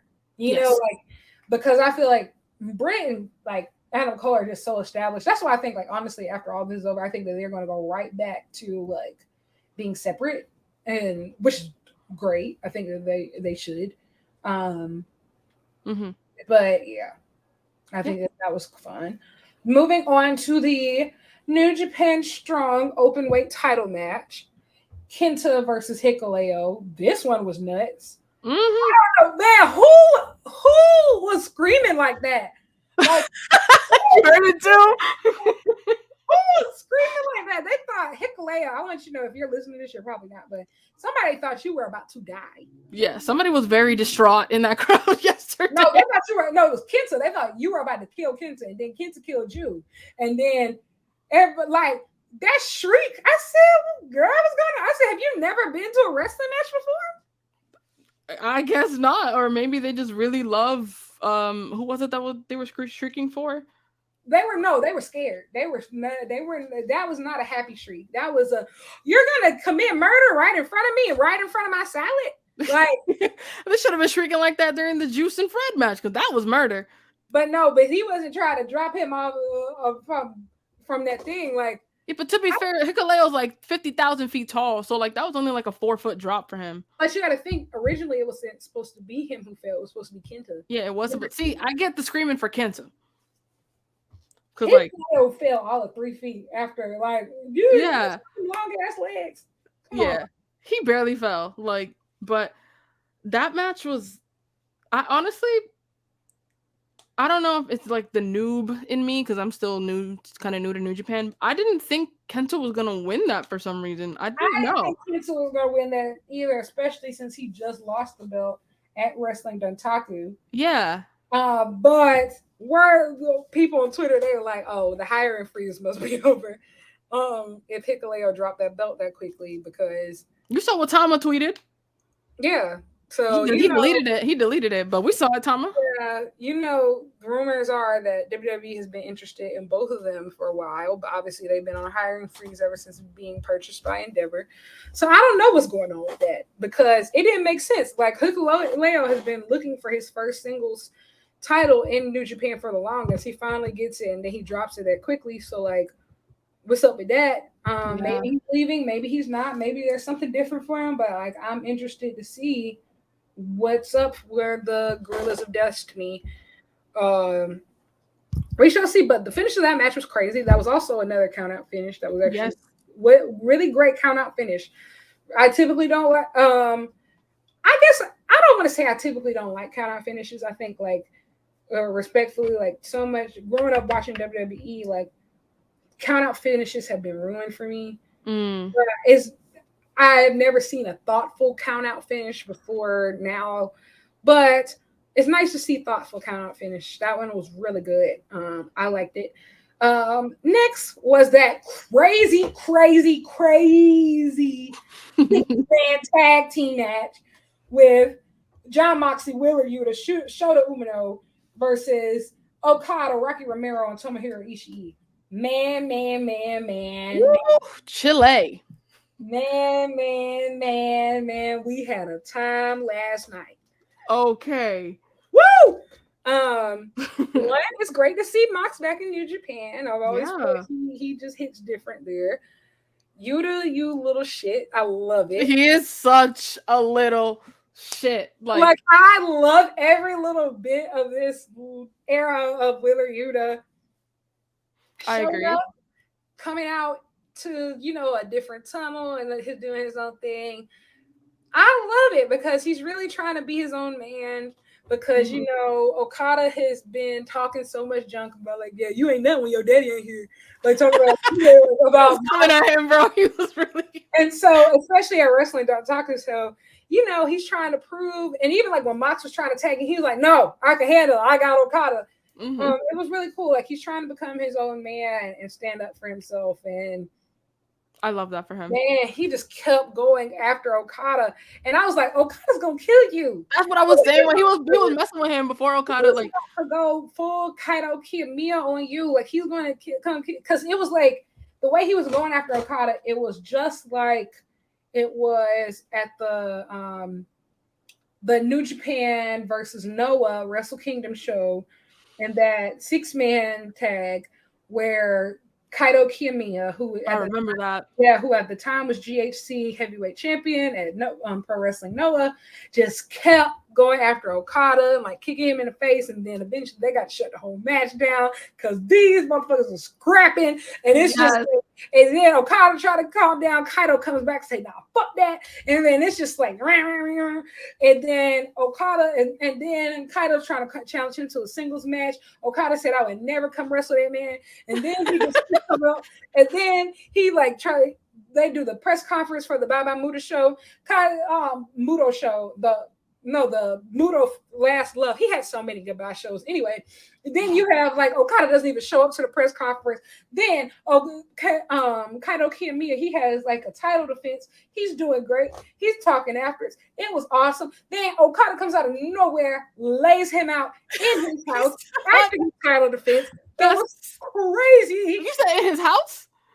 No, I just meant like at a Noah show. Like, I thought you meant in his house. Like he showed up to his house. I was like, God damn. But that's still disrespectful. You showing up to his territory and like laying it on like that. In his house. Then you have then you get to the final bye-bye show. And I'm talking about, wow. Okada whips this man like he stole something. Then right after he wins the match, he just grabs his title, walks out. The press said, "Will you ever do a rematch?" He says no, keeps walking. Just keeps walking. Oh, that is cold. Just Kaito Kiyomiya, his next title defense, he lost the GHC heavyweight championship. He's never been the same since. I don't blame him. Like you get embarrassed like that, and then you lose your title. Like I wouldn't be this. So Shota and Kaido are both around the same age. So Okada's in what I like to call it his future killer era, because like Randy Orton was the legend killer. Mm. Okada's in his future killer era. He has no intention of conceding any power anytime soon. He does not care about the future generation. He does not care about passing down anything. Nope. He hates you all, especially you, Shota, Ren, everybody younger, and everybody's supposed to be the future. All the old young lions. He called y'all spoiled brats. He said that y'all don't know nothing. He said that all y'all mentors be babying y'all, and that they need to be holding y'all accountable because y'all weak. He really said fuck them kids. That's what he said. No, really, like he really did. That's how he feels. Like, so I just feel like we had a lot of things set up last night. I feel like we have, obviously, there should be Shota held his own. Like, it was nuts. And like when he did the Okada pose, bro. When he did, I was screaming, Lyric. Like, you don't understand. I was screaming. I'm not gonna lie. I will say, I love a lot of the pay-per-views this year, and I'm not saying that Resurgence is the best pay-per-view of the year. I feel like I got to sit with it a little bit before I can call it the best. However, I can say clearly, hands down, that was the most fun that I've had watching the pay-per-view. Like, I'm talking about that entire night, but especially during this match, I'm like, yo! It was like, a lot of you on the bed. I'm saying, yo! Like, what? Yeah, that match was real. Like, that pose at the end really just sealed the deal for me. Like, I said, no, Big Shota. I said that. Tell him stop playing with you. Tell him stop playing with you. I love that side of Shota though. Like, I really do feel like it's time for him to come into his own and stop carrying his safety blanket around. Okay, and I need Shota Umino to be Shota Umino. I don't need Shota Umino to be Shota Umino, Mox's son. I just want him to. I think the thing with Shota is that, like, he's like a mix of like 2 or 3 different wrestlers right now. Like, yes, his mentor is Mox, but he dresses like Tanahashi, but he wants to be Okada. And I think that that's also part of his story too, of just like, we can see and even look at how he presents his entrance. Comes through the crowd like Moxley, but then he gives stuff to children, and he likes, that's very Tanahashi. But the poses and the insistence on wanting to be the guy, it's very Okada. So he's looking at 3 of the biggest stars of our generation, and he wants to be a hybrid of all of them. Wow, considering, you got to think, he's still his actual father's son, who is the referee. He's still trying to prove that things aren't handed to him. Right. And he's still trying to prove that, like, especially after that one time that he faced Will Ospreay and his dad stopped the match. Like, he's trying to prove that he's not weak. And so, like, Shota Umino is having an identity crisis right in front of our eyes. Yeah. And he's trying to get out of it, which I think is so interesting, because it's not just the Mox influence. Like, I wish it was. I think that would make things much more simple. But it's not just the Mox influence, because you got to think, he grew up around New Japan. He grew up at New Japan. Like, he wants to be that. He wants to be the guy. Yeah. And it's just been interesting to see him try to find himself. But you have to think, there's also multiple other guys who want to be the guy from that class. We have 3 major Japanese young lions, not counting the foreign young lions like Kevin Knight and Clark Connors. We got 3 right now who are looking to really cement themselves. So you have Yota Tsuji, you have Ren Narita, and you have Shota Umino.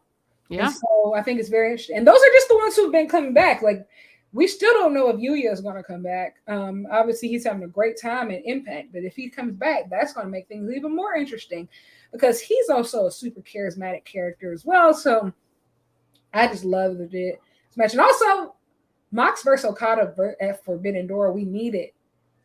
Book it right now. We've never had these two. That was their first time ever facing off. Absolutely incredible. Um, That's so crazy though, because at Rumble they were on the same team. exactly. Never been. They've That's been that's wild to me. never been on opposite sides. Well, you got to think like John Moxley is considered like he's kind of like a heel now. So Yeah, yeah, yeah. I just honestly, the mean that thing it's is, Okada's almost kind of like a heel now too. Actually, I don't know what heels our faces are really in Japan this year. Like our AEW, like we cheering everybody. Do what you want. Like and that I just cheer who I like, and if they're a quote unquote bad guy or a quote unquote good guy, I don't know. But if I like you, I'll cheer you. So we just here for the vibes at this point. yeah. Um, so yeah, that 6 man was great. I'm very interested. Obviously, these two will see each other again at Dominion. It will be John Moxley's first time back in Japan. And what is it, 4 or 5 years? Something like that. Um, it is going to be great. That is going to be a match for the Never 6 man open weight tag championships, Mm-hmm. which will have Okada, Tanahashi, and Ishii, the defending champions, up against Shota Umino, John Moxley, and a partner of their choosing. Please be Brian Danielson or Claudio Castagnoli. Oh, For the love of God. oh, that would go Please, stupid. Oh, please, please, please, please, please. Um, and 9 times out of 10, that match will set us up for Forbidden Door. Um, and it's going to be glorious. Moving on to wait. the last match. Well, not the last match, but we've already talked about Mercedes and Willow, so we're going to call this the last match. Will Ospreay versus Hiroshi Tanahashi. This was a very good match. I really liked it. However, Will Ospreay, I'm gonna need you to stop using that Stormbreaker. His Uh, shoulder. His shoulder. it's the shoulder. Like, Yeah. and I've listened to basically all of his interviews since he first got injured. He was the one who said, I think I need to stop using Stormbreaker. I think I need to just perfect the hidden blade. I think I need to just, I'm going to have to change my offense. And it's like, buddy, we can tell that your shoulder isn't the same. Like, you've lost muscle mass in it. Like, you've lost muscle mass. Like, Will Ospreay was jacked. Was jacked 3 months ago. Really? It's been that quick? Wow. But you have to think. I haven't paid attention to him much. But it's wild that like I mean I know that I was seeing people talk about his shoulder and how like you said like it hasn't been the same, and yeah, I mean for his own sake, if even he's saying it, yeah, he should probably lay off because the thing is, Will Ospreay wasn't, his body wasn't originally supposed to be this heavy. He was a junior heavyweight that packed up muscle to become a heavyweight. So it's just like, obviously his body has lost muscle mass. So obviously, if you can't work out on it as much as or build on it as much, which is completely fine, but it's just like the only way that this is going to heal or even get like even somewhat normal is like we're going to switch something up. Like you could even tell. Look, you saw right at the match, like he couldn't even really move his shoulder until they brought the ice pack right after he hit Stormbreaker. So yes, great match, Hiroshi Tanahashi. You are just such a legend. Oh my gosh. they call him Ace for a reason. Like that's all you can say. Like, you're 46, still putting on bangers. Like that match was great. But yeah, Will Ospreay, buddy, pal, friend. We need you and Kenny part 2 and probably a part 3. So please be safe out here. That's all I ask. Just be safe. Please calm down, sir. Please calm down. As safe as you possibly can, especially because he has Lance Archer. And Lance Archer is a brutal opponent. Yeah. Very brutal. The Murder Hawk. The Murder Hawk monster. And he's going to attack you. Yep. Real bad. And so I don't know. Like, great match, but I just want Will Ospreay to be as safe as possible. Especially if they are setting up, which I feel like they are. They're setting up for Kenny versus Will at Forbidden Door. Oh, definitely. Obviously. So, we want him to be in good condition for that because, we want to see that match. Like, and also just for his well-being. Like, regardless of how you feel about Will Ospreay or Kenny or any wrestler at all, at the end of the day, they are human beings and you just want them to be okay. So that's like the main thing. Just relax on the shoulder, my guy. Like perfect that hidden blade like you said you wanted to. Absolutely. There are seriously a couple wrestlers that I need to be wrapped in bubble wrap until Forbidden Door. Yes. Will Ospreay is one. Yeah. Vega is one. Yep. Jamie Hayter is one. Mhm. Brian Danielson is one. Katsuyori Shibata is one. Because here's the thing, we are looking at two bona fide classics. If we get what I think we're gonna get, if we get Kenny Omega and Will Ospreay and we get Brian Danielson versus Shibata, these are two matches that could literally change the course of history. I know I'm I probably being dramatic, but I'm not. No, you're not being dramatic at all because I hadn't even considered, like, I wrote down some of like my dream matches, and I didn't even process the fact that we could get Brian Danielson versus Shibata. Like that didn't even cross my mind, and Well, I that don't know was how. teased. It was teased on Ring of Honor. That was the tease. That didn't even cross my mind. Like it So completely. the I just Yuta, the whole Yuta Shibata flip, Yes, yes. that was a teaser for Brian Danielson versus Shibata. And everybody's like, why not Brian Danielson versus Zack Sabre Jr.? Y'all, they're going to run Brian Danielson versus Zack Sabre Jr. at All In because Zack Sabre Jr. is from the UK. Yeah, he's British. Brush. Wow, like if we get to see Brian Danielson versus Shibata with our own eyeballs, lyric, My God, like I don't understand. I'm a lyric. Shibata stan. I'm a Shibata stan. Oh, When Shibata came out that day and challenged Orange Cassidy for that All Atlantic belt, I cried. I cried. I have watched that match over and over again with Mike Tyson's shitty commentary over and Mike over Tyson. and I over forgot he did again. commentary for that. That match was so good though. It Like, was really good. And also just like it's Shibata. Shibata's match with Yuta was great. Also, one of my favorite matches of all time is Shibata versus Okada. Shibata versus Ishii. Like Shibata versus Danielson is gonna be nuts. It's like I just can't believe that if you put Shibata and Danielson and Ospreay and Omega on the same card, I'm gonna be honest, y'all don't really gotta book nobody else. to be literally I make it really those two don't gotta book matches, and nobody I'm good to else. go. I need two Iron No, Man. wait.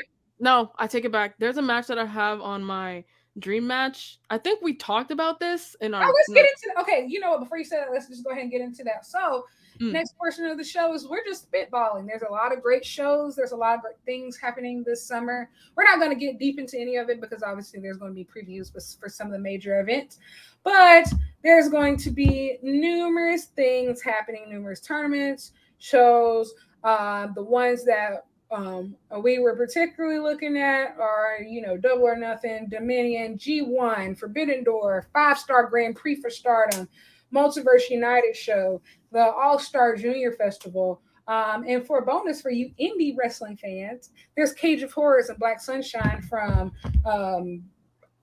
Wrestling Revolver and Prestige. So mm-hmm.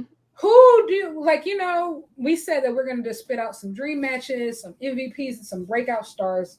So yeah, what are some of yours for this year? Well, I think we talked about this in our group chat or briefly mentioned it. I'm not sure, but I want Claudio Castagnoli versus Shingo Takagi. Like, I want Woo! it. I want it. I want it. Give it to me. Give it to me. That's Like, my type of party. okay, like I need it in my life. Like, I think we talked about it, but I just like, oh, if we get that too, like I don't know how or what kind of storyline would need to happen for us to get that, but I just want it. I need it for no reason. We don't even need a storyline. Just do We it. might not actually get even if we don't get it at Forbidden Door tapings, because all the Japanese talent will probably be in the US. Well, not the US, but just be in like Toronto that week. I Mm-hmm. would love if even if they just book that match for like Ring of Honor tapings for that week. Like Oh, I'd go stupid. that'd be like crazy, right? Like that'd just because I think that there's just so much time. Like, I think the New Japan talent will probably get in around maybe Thursday or so. So you gotta think there's a Ring of Honor, or maybe if they got there Wednesday for Dynamite. Yeah, because Dynamite is gonna be it's probably gonna be from Wednesday until Sunday. So we have Dynamite, we have Ring of Honor, we have a Rampage, and we have a Collision now. There's so much wrestling though.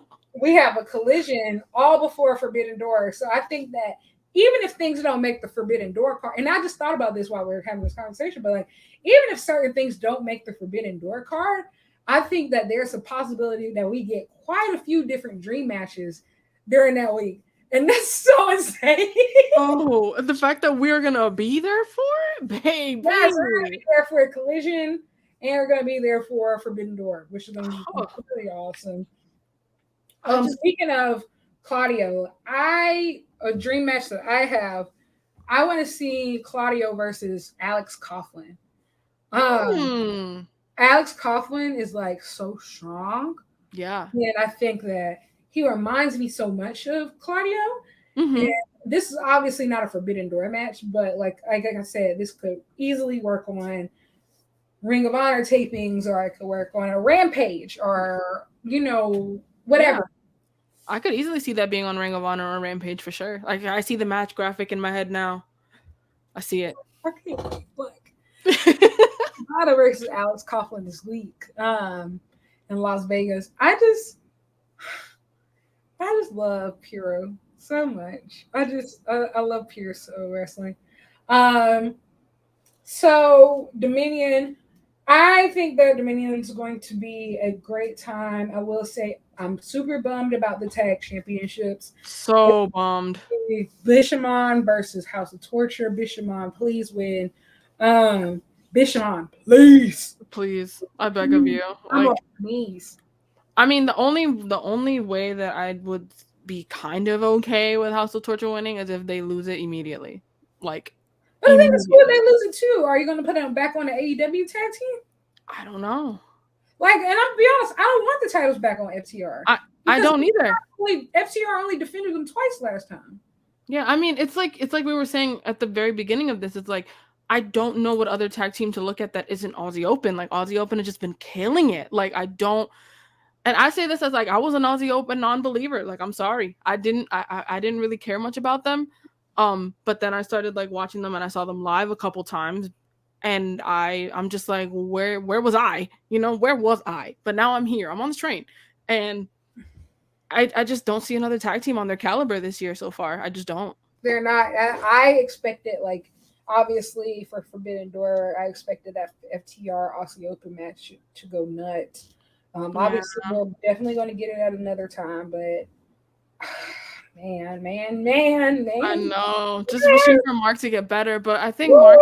Mark's is I think Mark had a I think his is only like a 6 week recovery time too They or said, something yeah, like they that. said it would be 6 week recovery, and obviously he's been hurt for obviously longer than we knew about it. So maybe he Mhm. has like 1 or 2 weeks down of recovery. We don't know, Yeah.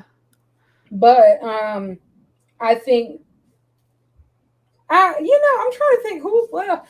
Like, For tag teams? yeah, like there's the I acclaimed. but are Actually, they acclaimed on the level of Aussie Open?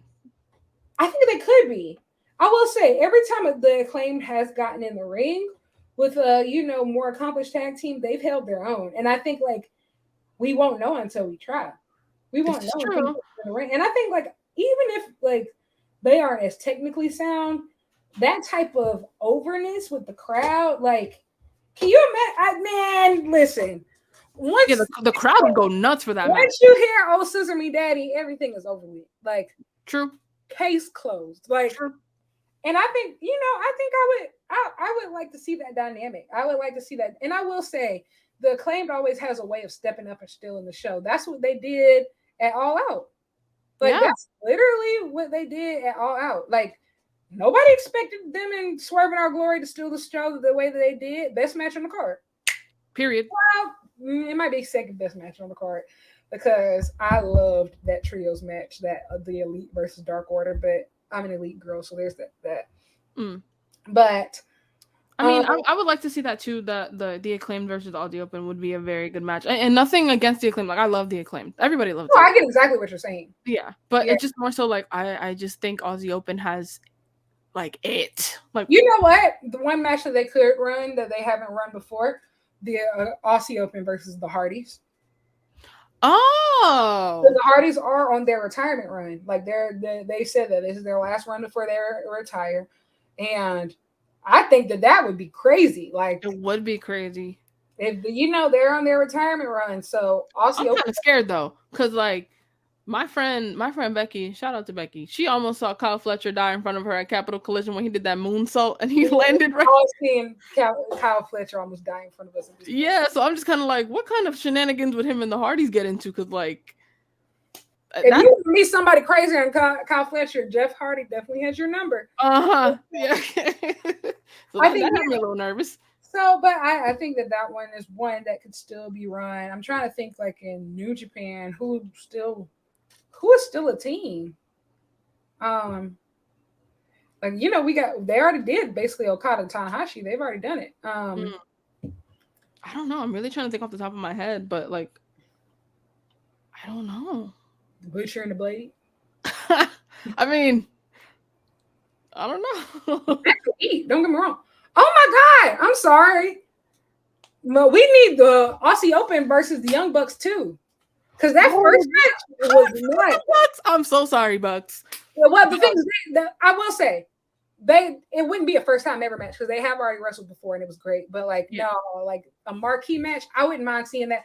And hey, let me say, if Big Mark is here by Forbidden Door, it would make perfect sense because if you got Kenny wrestling Will Ospreay, having Aussie Open wrestle the Young Bucks, hey, Ooh, come on, storytelling. Come on, Booker. See, I don't know how many times I told you need to be booking shows, Lyric. Like don't tell me that. you need to be booking shows because like that's how it is. Like because the story that's happening right now with the Elite, it's not just an Elite Blackpool Combat Club story. I'm almost positive this is also a United Empire story as well.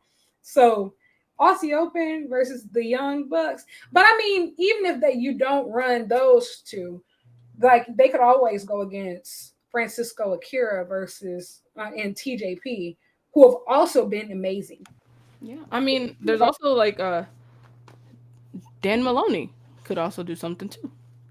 I want to see Dan Maloney in a singles match. I'm not gonna lie. Or even if you run him, I wouldn't put him in the tag match. I would put him in a trios match. So if you're gonna do a trios thing, like imagine like the Hung Bucks, which is the Young Bucks and Hangman, Mm-hmm.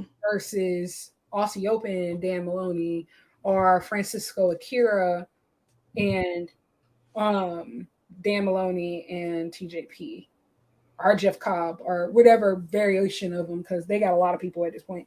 Mm-hmm. That's what I'm saying. I want to see the women's, and Mercedes being injured does put a damper on things. Even though I will say I didn't know if she was going to be on Forbidden Door or not, just because it's Mercedes. She's very secretive about her future, which is completely fine. Yeah. Um, but I need to see Jamie Hayter versus somebody big. I was thinking like mainly because I don't know too much about Stardom, but the person that I do know, Mayu Iwatani, like Jamie Hayter versus Mayu Iwatani, I feel like that's easy. That easily be a banger, but I don't think they'll book that just simply because Mayu has a belt. yeah. I mean, like it's like I would just somebody that like Oh no, I know don't get they me wouldn't wrong. because of the belts. I know they wouldn't because of the belts, but I would still love to see that. Like just Oh, absolutely. And Jamie has also said that she wants to re-wrestle a lot of the talents that she used to wrestle in Stardom because they've all Mhm. been improved since then, which is 100% true. Um, I would like to see her against Utami Hayashi Hayashita. Utami Hayashita. Hayashishita. Yeah. Yeah, And her, I that would would like be to see really her good. against her. I would like her to see. I think you know what that I think that is probably more likely. 9 times out of 10, one person that I do know that is actually technically a free agent, even though they wrestle for Stardom on a regular basis, is Kyrie. Kyrie is a free agent right now, so Yeah. contract is open, and so I think even if she only got signed for not even signed, she technically could wrestle for this show easily, but no problem. Kyrie could wrestle Jamie. And also, we have the thing that 9 times out of 10, that New Japan Strong Women's Championship will be defended with Forbidden Door. So Yeah. I think we have a minimum of two women's matches to think about. And so we have Willow Nightingale will face somebody, and we have Jamie Hayter will face somebody. And so I think it's just depending on one, will Stardom send some talent. Hey, you know what? Hmm. If you know who's a great talent, who would be a great talent for Willow to go up against? Who? Stephanie. Wait a minute. However, this is the big kicker. This is the only big kicker. So AEW is a partner of AAA. Yeah. New Japan is a partner of CMLL. AAA and CMLL do not get along. No. So I don't know if they would be cool with that. They might though, because I I don't know. they might allow like CMLL to have talent. I think it's more so like New Japan that had the biggest. They had the less amount of leeway to move, but I do think that, hey, like if my girl, like, we didn't get to see Stephanie versus Willow. No, we did not. We did not. That would be great. Um, Stephanie could also go against. I mean, not Stephanie. Willow could also face Kyrie. Kyrie Yeah, was I actually wrote that down. I yeah. wrote that down. Really? Wow, you got it. Yeah, I wrote it down because I was thinking just like who are people that I know that I've seen their matches and I know can put on bangers, and Kyrie is one of them, and I was like Willow versus Kyrie would go hard. I actually thought of somebody that Jamie could go against if Stardom sends somebody over. Julia. Oh, oh my God. Now here's the thing. I think Rossi's scared to send Julia over, because if he send Julia over, we might not send her back. True. That like oh my God, she is it. Like she just has it. Like yes. Tony Khan will be writing her up a contract. Yeah. It's like before the match like even ends, he's like writing the contract immediately. Like when Bandito wrestled out, Tony came out and just like, oh hell yeah, yeah, he was like, here's the contract right here. Yeah, like that would happen with Julia. Just like that. Y'all talk about women's division and women's division is. I truly believe Tony Khan signed Julia. You men better count your days. Your TV time is gone. Over. Oh, it's literally gonna be Julia's show. Like it's the Julia show. The Julia show. Like Wednesday night, Donna Julia. Donna Julia. No, you're like that. I think that would be a really good match. So Stardom, it would be a great match. And I will say, if I'm not mistaken, Julia is one of the opponents that Jamie did not face in a singles match, in singles competition while she was. It writes itself. And so, yeah, I think that match would be incredible. Who else? It would be awesome. I thought of another one, but Mercedes got injured. Mercedes versus Shida. I feel like that would cook. It would cook. Like that would cook, but it's so sad that Mercedes got injured. But listen, I need that match at some point. I need that match. I need it. Big Shida. Yeah. You know what? I will say, like, even if you do Julia, I would put Shida. Maybe if you don't want either Jamie or Julia to take that pin. If you put Shida in there for a triple threat match, let Shida take the pin, because honestly, Shida's good as gold in AEW. Like, she could lose a million matches and like it wouldn't hurt her. Mm-hmm. I think that that would a triple threat with Jamie, Hayter, Julia, and Hikaru Shida.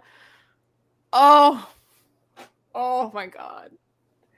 Just thinking about it, I'm just like grinning so hard because it would just be, oh my God! Like that's my type of party. That is my type of party. Okay, let's get off Forbidden Door because, child, we could go on forever. Honestly, I can do this all day. Yeah, Dominion. The card is basically set, but I don't expect anything to change to happen. Don't really expect anything crazy to happen. I don't think Yota Tsuji is going to beat Sonata, but if he does, woo, that would be very interesting. You know what? Hey, it would surprise if they plan for Sonata to be a transitional champion. Because I will say, I've never seen the carpet rolled out for Young Lion's return the way that they rolled it out for Yota Tsuji. Like, even when Shota came back, it wasn't like this. When Ren came back, it wasn't like this. Like, this is different. Like, I didn't even know Yota was a young lion. Like, I had never seen Yota. I'd never seen Yota before this, and I just see this big man coming down the ramp. I'm like, who is this big man? So, people do their excursions in different places. So, like, Ren did his excursion basically in the U.S. And Shota did his excursion in Revolution Pro. Mm-hmm. Yota did his excursion in Revolution Pro. So he's been in the UK. So, but the thing is about Shota is that, even though he did his excursion in Revolution Pro, he was also Mox's young boy. So like he was a little bit more, well known to mainstream audiences just based off that. Mm-hmm. Yoda, when he went on excursion, he was just on excursion, like just completely like out of the way. And so, yeah, it's I had no idea he was a young lion. Like I saw him, and my friend Tori loves loves Yoda, and I was asking her questions, and I learned about him, and then I went back and I was watching like old New Japan stuff, and I see him like at like doing young lion things, and I'm like, ain't no way that's Yoda suit, and it was, and I'm like, but like you said, like you would never be able to tell from the way he was presented. Like he came down all big and bad, he had a light up trench coat and all that, just he looking also has fierce. the best set of teeth I've ever seen in my life. No, seriously. Like that man has not teeth, he has teeth. Teef. Like He teeth. yeah, he like I've never seen a better set of pearly whites in my life. Mm-hmm. If He got I a ever got my teeth done, I would take a picture of his teeth and show it to whoever is doing mine and be like, I want that. yeah. This I might do it, honestly. Like that's exactly what I want. Dominion, what we're looking at on that card, we're looking at Lance Archer versus Will Ospreay. Obviously, Will Ospreay is the favorite to win that match. We're looking at Zack Sabre Jr. versus Jeff Cobb, round 2 for the New Japan World Television title. Um, I don't know who's going to win that match. I'm not going to lie. That last match was crazy. Jeff Cobb was fucking him up. Like Facts. he was I thought he was gonna win, and then they hit that time limit, and I was like, bruh. Like I said this when it happened, I said Zack Sabre Jr. did not win that match. Zack Sabre No, Jr. he did not. survived that match. He survived. Exactly. He survived. That match. And he said the same thing too. Like I always watch the post match backstage comments. And like, bro, Zack Sabre Jr., he just gets so mad. He was so upset with himself. He felt like he didn't. And like TMDK, Mikey Nichols, and Shane Hayes were trying to calm him down. He's like, I didn't win. I didn't win. This is the champion. I didn't win. I like that he knew that though, because he didn't win. Survived. So we have the IWGP Heavyweight Tag Team Title match, which is now Bishamon versus House of Torture Ill. And then we have Bishamon, We Hope You Win, Hiroki Goto and Yoshihashi. Next, the next confirmed match is the Never Openweight title match. I'm sure this is your favorite. Finley versus El Phantasmo. Are you gonna put me on a spot like that? This is your favorite. It's okay. I mean, I'm definitely looking forward to it. More so, I mean, obviously, I like El Phantasmo a lot, but I just want to see David Finlay get his ass beat personally. Hey. I don't even care if like LP loses, which he probably will. Nothing against his ability, just storytelling wise, I don't think he's gonna win. But like I want it to be like a Zack Sabre Jr. Jeff Cobb thing where like David Finlay survives that match. I want it to be that. I will say, like, the never open weight championship is that singles title in New Japan history that has always been held by the real killers. Like it's always been that really physical, violent belt held by like some of the most intense, just ugly matches ever. Like, and one of the best matches I would say that epitomizes what that belt is supposed to mean is Katsuyori Shibata versus Tomohiro Ishii. That sounds disgusting when you just say it. Absolutely. I've never seen that match, but you saying those two names, I'm like, oh, I know it was fucking filthy. Yeah. Filthy. Yeah. So I'm looking to see what they have. I don't think that this is going to be like the David Finlay Tama Tonga match that was more so one-sided. El Phantasmo is definitely looking to give as good as he gets in this match. So, hey, I'm interested to see who wins. I'm also interested to see if this has a clean finish.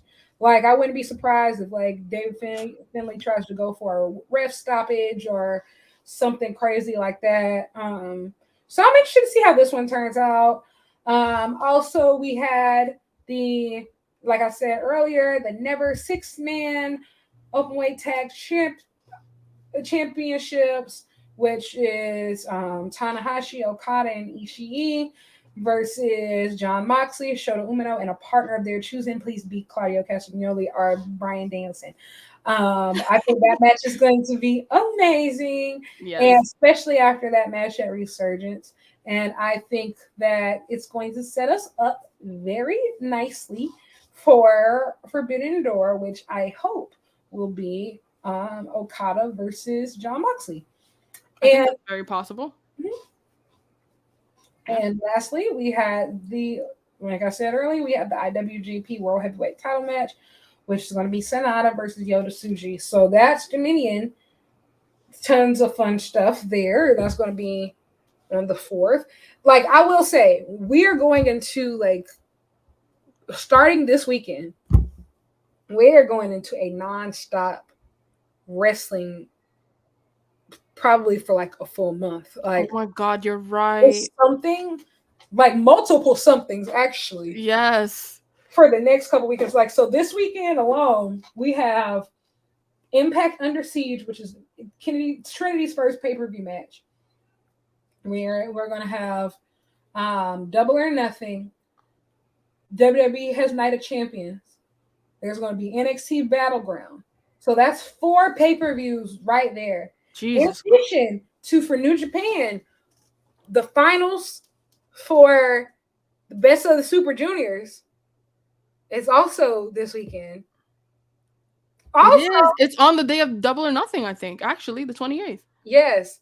And so after that, I'm not we sleeping go that weekend. into Dominion, and you got to think the winner of Best of the Super Juniors is going to face Hiromu Takahashi for the IWGP Junior Heavyweight Championship. Sweet merciful Christ. So it's a whole bunch of stuff. Then even on the indie level, if I'm not mistaken, we have Cage of Horrors coming up. Cage of Horrors When's is that? the 1st, July 1st. Oh, okay, good. So we're better. That's good. We get a little bit of a break. A little bit of a break before. But I think they have another show happening on the 17th. Yeah, they do. It's not as big as the Cage of Horrors, but Yeah. still a pretty decent card. Mhm. I will say, shout out to Cage of Horrors. Think that's going to be a great one. That card, I've seen major promotions who haven't come up with that level of good. I mean, just Roderick Strong versus Speedball in and of No, itself is just insanity. Like, crazy. oh my God. I, I will say, like, whenever people say, like, oh, the indies are dead, I want y'all to pay very close attention to stuff like that and watch your mouth. Watch your mouth. I mean, I will admit personally, sometimes maybe it's again maybe it's my fault based on my scope. Sometimes I do feel that the same people get overexposed on the indies. But I will never say that the indies are dead. Like I will never say that. I think that people that might be true, but we also got people book the same people because those are the people that prove that they put people in seats. This is also true. So when other people start proving that they can put people in seats, then other people can get booked. Yeah, but and then it's just kind of like a vicious cycle though. But if like people never get the chance to prove that, then you'll never know. But You're not wrong. yeah, so it's kind of just like a vicious cycle. But I do understand what you're saying. Like if you prove that you can put the butts in seats, you're gonna keep getting booked, and that's just the way of the world. But people do also need the opportunities to build that and start putting the butts in seats as well. So, but I mean, like, there's only been 2 matches announced for Cage of Horrors, and then the other 3 things are just people that are showing up.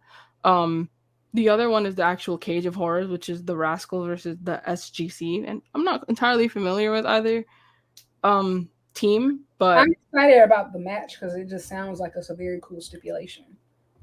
yeah, Cage of Horrors sounds insane. Like, Yeah, it sounds like I'm like, what y'all gonna get into? right? It sounds horrifying, and I'm here for it. Like, What else? We have upcoming show for Stardom, the Flashing Champion show. That main event is crazy, which means we're going to see a double title match. Tam Nakano, the current red belt, aka the World of Stardom champion, will be facing Mina Shirakawa, the current white belt, aka Wonder of Stardom champion, in a double title belt match. This is not a unification match, but it is a double title match. Insane. Nuts. Also, if you've been paying attention on Twitter, Stardom is in the middle of a generational war right now. So you have the old heads versus the young girls. I don't know when that match is going to finally be booked, but once it's booked and we figure out who's all going to be in it, I think right now we're leaning towards like some combination of, I think, what is it, Julia, Tam, and who else? Is it Mayu? Is she in it? I don't know. She don't be in stuff like she be I out of business. I honestly I don't know because I'm gonna be honest with you. I haven't been keeping up too well with Stardom stuff. Um, but those two names that you just said, I'm like, well, that's insane Oh already. yeah, and on the other side, it's Micah. It is Suzu who just got here, but you know I love her, so I don't care. Um, is it Azumi? I think I'm no, looking at it says Micah, it's Suzu, Kai. and May. May Saruga. No, it says May Sarah May versus Sarah. May Sarah. Okay. Nanai Takahashi, Yuna Mizumori, and Hanako. Oh, that's not the same match. But Oh, like I'm talking about like this is just a feud. The match ah, hasn't. the feud. Okay. Yeah, the match hasn't been booked yet, but like they've been sneak dissing each other a lot lately. Ooh, So yeah, stay real tuned. I'm Um gonna stay tuned. I'm gonna put my goggle on. I will say Prestige Wrestling has a killer card coming up on June 18th. You have Killer Kelly versus Taya Valkyrie. That's going to be a great match. I'm Mm, obsessed with Killer Kelly. I think that she has an insane look. Um, and I think that she's just very cutthroat in the ring, which I like. I saw her for the first time in Bloodsport, and she is incredible. We have Nick Wayne versus Leo Rush. that listen to me. Listen to me. That's that in and of itself. That match in and of itself. I just the fact that like Nick Wayne is at his level already, and is he even 18 at this point? I think he is, right? No, he turns 18 this summer, and like 2 days later, he's going to make his AEW debut versus Swerve Strickland. Can you say any more? Like insane. Like Yeah, so we actually have that to look forward to this summer as well. yeah. While we're talking about the summer, Nick Wayne will finally make his official AEW debut versus Swerve Strickland and resume their very, very beloved rivalry from Defy Wrestling. Mm-hmm. Very exciting stuff. Also on the Black Sunshine card, we have Kevin Knight versus Lee Moriarty. Listen to me. Oh my god. I know I said listen to me again, but like oh, when that match got announced, Black Power! Black Power! okay, okay, Black Power! Black Power, because bro, the two of just like the greatest, just oh my god, I can't fathom like Clock! even I can't even fathom that like that is even happening. That match, like, oh, just I can't speak highly enough about both of them. I love Lee Moriarty. I love Kevin Knight. Prestige is insane for even booking that. Like, And we oh, have Roderick Strong making his Prestige debut versus Kevin Blackwood. It's mm-hmm. going to be great to see Roddy back on the Indies just in general this summer. It's going to be a cool summer for everybody. I don't know. Be very afraid. Stay dangerous, y'all. I don't know what's Okay, going watch to out for Roddy. tell you. Like, if you don't have a Fight Plus subscription, you need one. Hello. I But need to get one. another also for this summer to look forward to will be the All Star Juniors tournament that will be held in Philadelphia. Mm. That's the weekend before All In, and I'm excited about it. I'm interested to see how many of the names from this junior tournament will be there because that one is just like a 2 night tournament. So that's All Star Junior Festival actually. I think I would like to see obviously all of the Americans from this tournament compete. So Leo Rush, Kevin Knight, those guys. But I Yeah. would see. I think Darby Allen should compete. Um, Darius Martin, Yes. Lee Moriarty. I put him on my list for that. I did. I think Lee Moriarty has to compete in this tournament, and I think he should win. I agree. I agree 100%. Lee Moriarty, I don't want to say underrated because if you, I mean, I think he is underrated. Yeah, he is underrated. Like, I'm just gonna say it. Lee Moriarty is extremely underrated. Like, people don't understand how good he is. Like, and he needs to be winning things more. I don't like the fact that he's just constantly losing things. Like, you you have such a great talent on your hands, and he needs to be displayed as such. I will say the matches that he's been having with Rocky Romero and Ring of Honor have been great, and I wouldn't be surprised if they had their third match, maybe on the buy-in for Forbidden Door. So on the pre-show, Mm-hmm. to do that as a singles match there, I would not be against it at Not all. at all. Mm-mm. I think that would be fantastic. Yeah.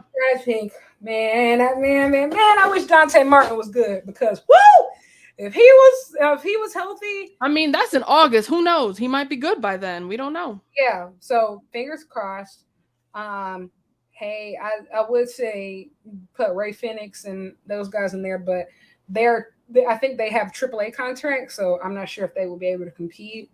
Um, but like, can you imagine Vikingo Oh, or just how did I not even think about him? What is I wrong don't with know you? if Commander is still like contracted to AAA too, but like man, like AEW just has some great luchadors, and so I would love to see like them or Bandito might. Vikingo. Actually, Bandito can't because like Bandito's too heavy. I think Bandito is a heavyweight actually.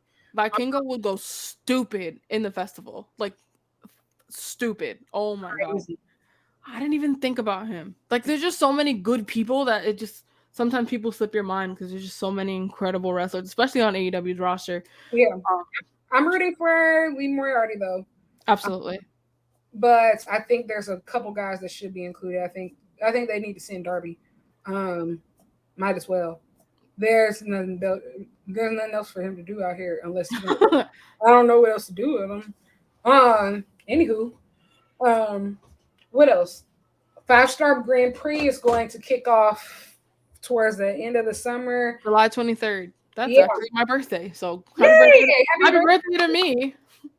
I'm interested to see who wins. Like, obviously, last year the winner was Julia. She went on to defeat Suri in a barn burner of a match at the end of 2022.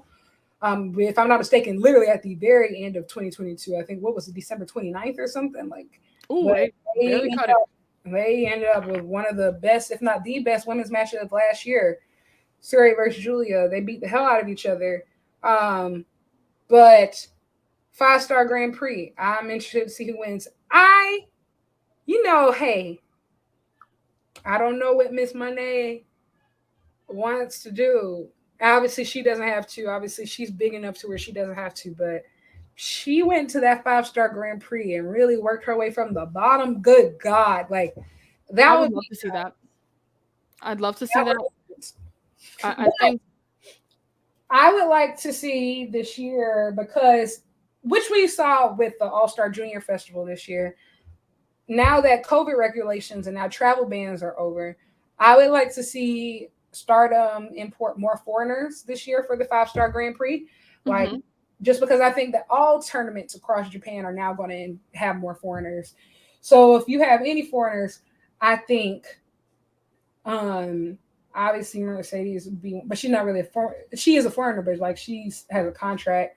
I would like to see maybe some of the girls from Impact, because I know New Japan has a great relationship with them. Masha Slamovich, I think, would Oh, be killer. yes. Masha would be killer. Some of the girls have already been to Japan, been there, done that. So I'm not, but Masha, absolutely. Maybe a Killer Kelly. Hey Trinity girl, hey girl, if you want to Hey, go, if Trinity. you want to go to 5 Star Grand Prix, holla if you hear me. Um, Kylan King also. oh yeah, Kylan King would oh yeah, kill it. oh yeah. I think even on the AEW side, Yeah. who could benefit from that 5 Star Grand Prix? I think Ty Miller. Ty Mello would really benefit from a run in Japan. She already has that judoka background. Hmm. And I think like I think she would come back a better wrestler. Obviously nobody expects her to win, but I think she would come back. And I think another person who would do really well is Sky Blue. Yes. I feel like not enough people talk about Sky Blue. Um I think she is incredible. She's been growing a lot, and I think that a run in Japan would benefit her a lot. I think she would do great in that. Of course, like you said, no one expects her to win, but I think she'd be great, honestly. Like, I agree with you. I actually didn't even think about her, but you're right. Yeah. Really. I think Sky Blue. And yeah, those are the ones that come straight off my head of who I would want from Impact and AEW. You know, a Just lot of people say, I don't know whether you agree with this or not, and I don't even know if I agree with this or not, but a lot of people say that they would like to see Jade in Japan sooner than later. I would like to see Jade in Japan, but she's not ready for 5-star Grand Prix. I Mhm. think she would need to go on a tour at a different time. But like that type of, she's never experienced that. Like Yeah. the 5-star Grand Prix is basically just like, Best of Super Juniors, where you have matches basically every single night. Like you are Yeah. every single night, hard hitting. It doesn't matter if you're hurt or not, you just keep going. She's never experienced that. Right. So I do agree with you. She's not ready for 5-star Grand Prix, but I would love to see her on like a little excursion in Yes, Japan. no, Yes. 100%. Yes. 100%. I am down for excursion and I encourage it. And I think that needs to happen. As soon as she drops that belt, I want her to go on excursion. But she's just not ready for 5-star Grand Prix. No, But no, no. any other time, absolutely. Yeah, for sure. I'm trying to think of anybody else who could be good from. Um, I think that's really it. I think Sky Blue's ready. I think she's ready to really test herself against some of the best of the best. She's really been getting those reps in. She's really been working super hard. mhm. Serena Deeb, whenever she gets healthy, holla if you hear me. Serena Deeb? Serena Deeb. That'd be interesting. Serena Deeb is one of the best pound for pound technical wrestlers in the world, period. Oh, absolutely, for sure. And so I'm sure she would, obviously, she probably would have went, but to have that veteran presence, I think that she would do great. Um, so yeah, I think that that's enough. I will say, moving back, sorry, just briefly to Forbidden Door, I said that there should be 2 women's matches on the card, and I'm sorry, there should be 3 because I do believe that the Ring of Honor Women's World Championship should be defended on that show. I I agree. do, because Athena's just been too damn good for her to not be on that card with the Joshis, and so um, hey, if you don't put Sheeta in that um other match, Athena versus Sheeta for the Ring of Honor Women's World Championship. I That, love it. I that's love it. that's my gift to the world. Yes. I love it. And it's although it technically isn't a forbidden door kind of thing, I I mean, well, still last year you got to think the women's match was Tony Storm versus Thunder Rosa. yeah, yeah. So it wasn't a forbidden door thing at all. But I I think Athena and Sheeta would be, as you say, a barn burner. Absolutely. I mean, unless y'all just want to send one of your best from Stardom, like your Tommy or somebody like that, please be my guest. Athena has flat out said, she said plenty of times she wants to face the best Joshis in the world specifically. Like her Hmm. name is the Joshi Killer, and so give the lady the food that she wants. Give it to her. Give it to her. And moving on to what's the? I think is this the last one on the show? We're not gonna have time to get into the G1. That's a lot. Just know I'll be watching, and I'm Oh, interested to see. But this will be the my first multiverse, G1. I'm excited. the multiverse show, we better get Trinity versus Mercedes. Yep, I wrote that down. I wrote that was like the first thing I wrote down when I wrote That's like literally all multiverse. I gotta say about that show. Actually, that's really all I gotta say about the show. Honestly, yeah. You have any other? Did you have any other comments? I just know. No, because that's the only thing I wrote down. I don't know much about Impact, I will admit. I mean, like, don't get me wrong. I feel like a lot of the dream matches we already got through on that last multiverse show, like Hmm. the Kushida versus Leo Rush, and then like but Speedball versus Tanahashi. Now, one that they can run is actually do Speedball versus Will Ospreay since he was injured for the first one. Now that is something Oh, that you all can give me. Um, okay. but I think they've already had Aussie Open has already faced Motor City Machine Gun several times. Um, I mean, of course, I wouldn't mind seeing it again. Like they killed it at Capital Collision when you added Oh, Tanahashi and Okada to the mix, and so. But I'm just saying the only real dream match that we've never seen that I want to see is give us Trinity versus Mercedes. y'all want to sell tickets? Book that match. Man, I don't know. I'm going to be so broke. I'm going to be so broke because I'm not going to lie. I'm just dumb enough to try to go. I'm just dumb enough. You should. That's the week before All In. Oh, I mean, listen. I don't want to be a bad influence, but I'm gonna be a bad influence and say that you should come because Only if they book that match. I will if say. no, literally, if they book that match, I will drag you from your house and bring you up. Like, there's no way you're not going to that. There's no way. Yeah, I'm gonna Like, have to pray on that one because I'm not gonna lie. If that match gets booked, I have to be in the number. I yeah. have to I be. don't care if I'm in the sting seats. I just need to be in the building. Okay, that's it. I I just need will. to be in the building. I will watch from the fire escape. Like, I just need to be there. I need to be breathing the same air as the mothers. Okay, I just need to be Okay. the same air as them. I think that match in and of itself, like, would sell a place out. Like, just announce that match, and I feel like you would either sell it out or get real close to it. Absolutely. All right. So in closing, who you get two people, male and female, who do you think is going to have a breakout summer from any promotion? I actually wrote this down. Let me see. Um, and I'm using what I've seen of him from the Best of Super Junior.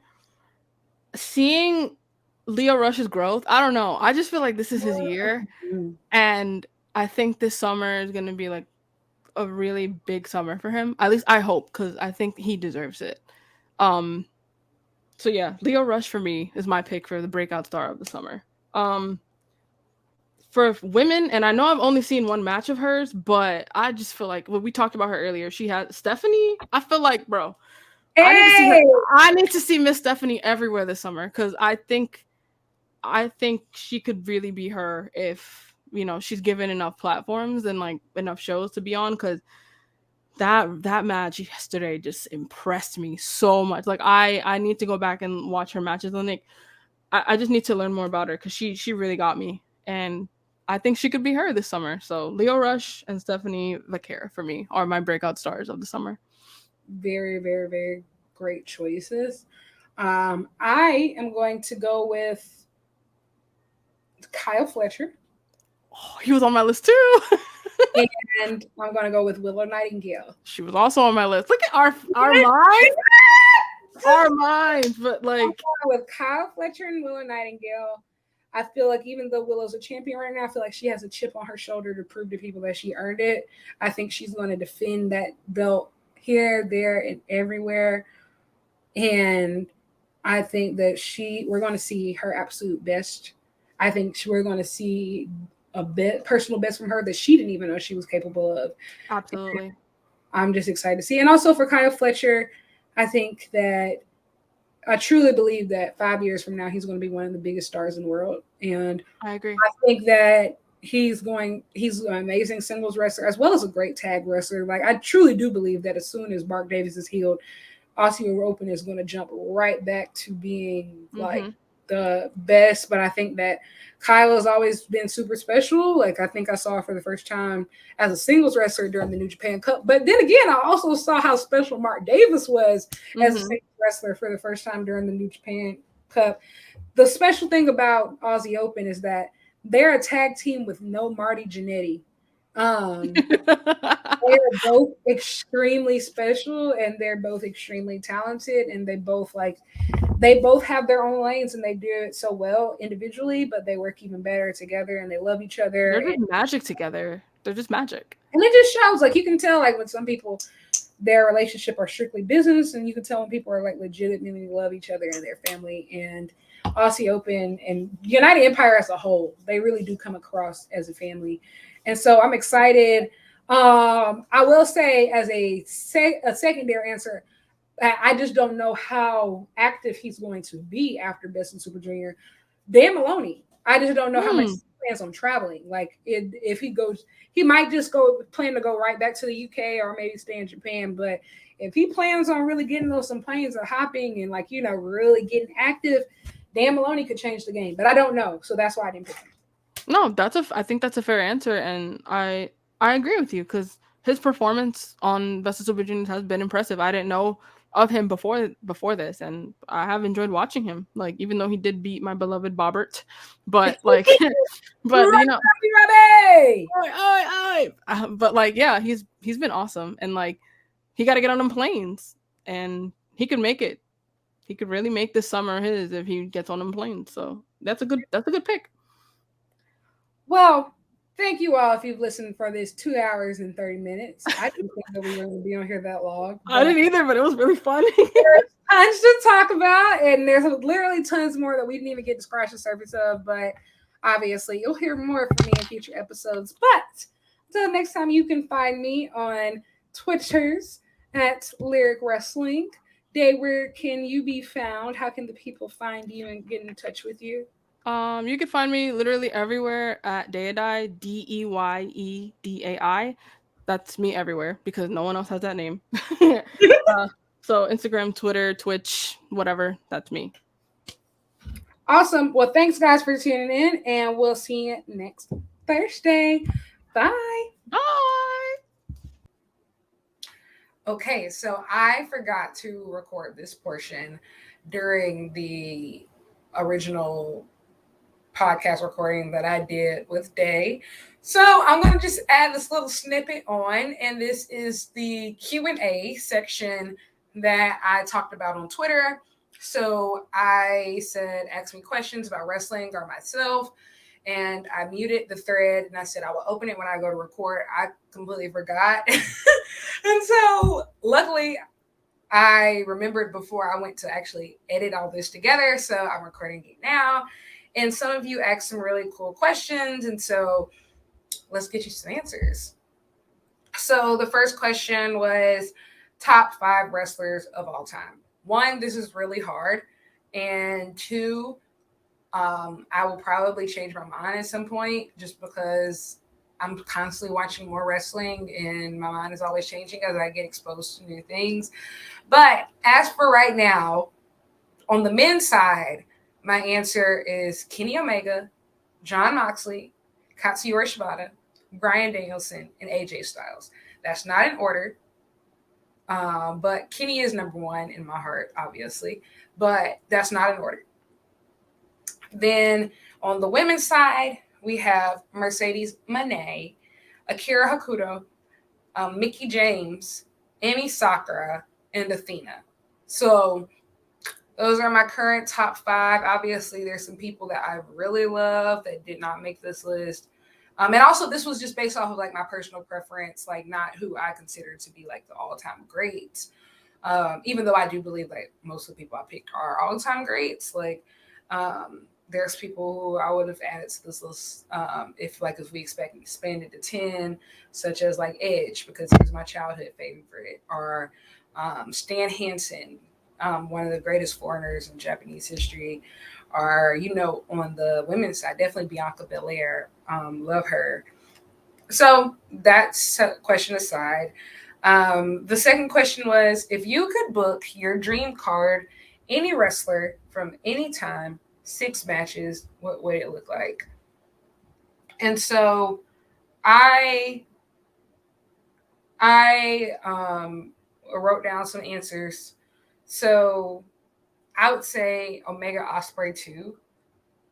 I'm gonna be honest, I'm a very simple woman. Like, once you give me a formula that works, I just want to keep doing it. So I want that one again. Obviously, hopefully, I get that sooner than later. Brian Danielson versus Shibata. Those are 2 of my faves. Like, I love technical wrestling. Hey, if you really want to give me a doozy, throw Zack Sabre Jr. in there, make it a triple threat. I think that would be fun. Three of the best of all time. Third, I would like Athena versus Tam Nakano. Um, Tam is very vicious and brutal, but Athena is also very vicious and very brutal. So I would love to see those two go head to head, especially with Athena calls herself the Joshi killer, and Tam is just everything that Athena would want to be. But I think that she would give her a run for her money. I want to see it. I personally would like to see this is a true dream match for me. Mercedes Moné versus Asha Kong.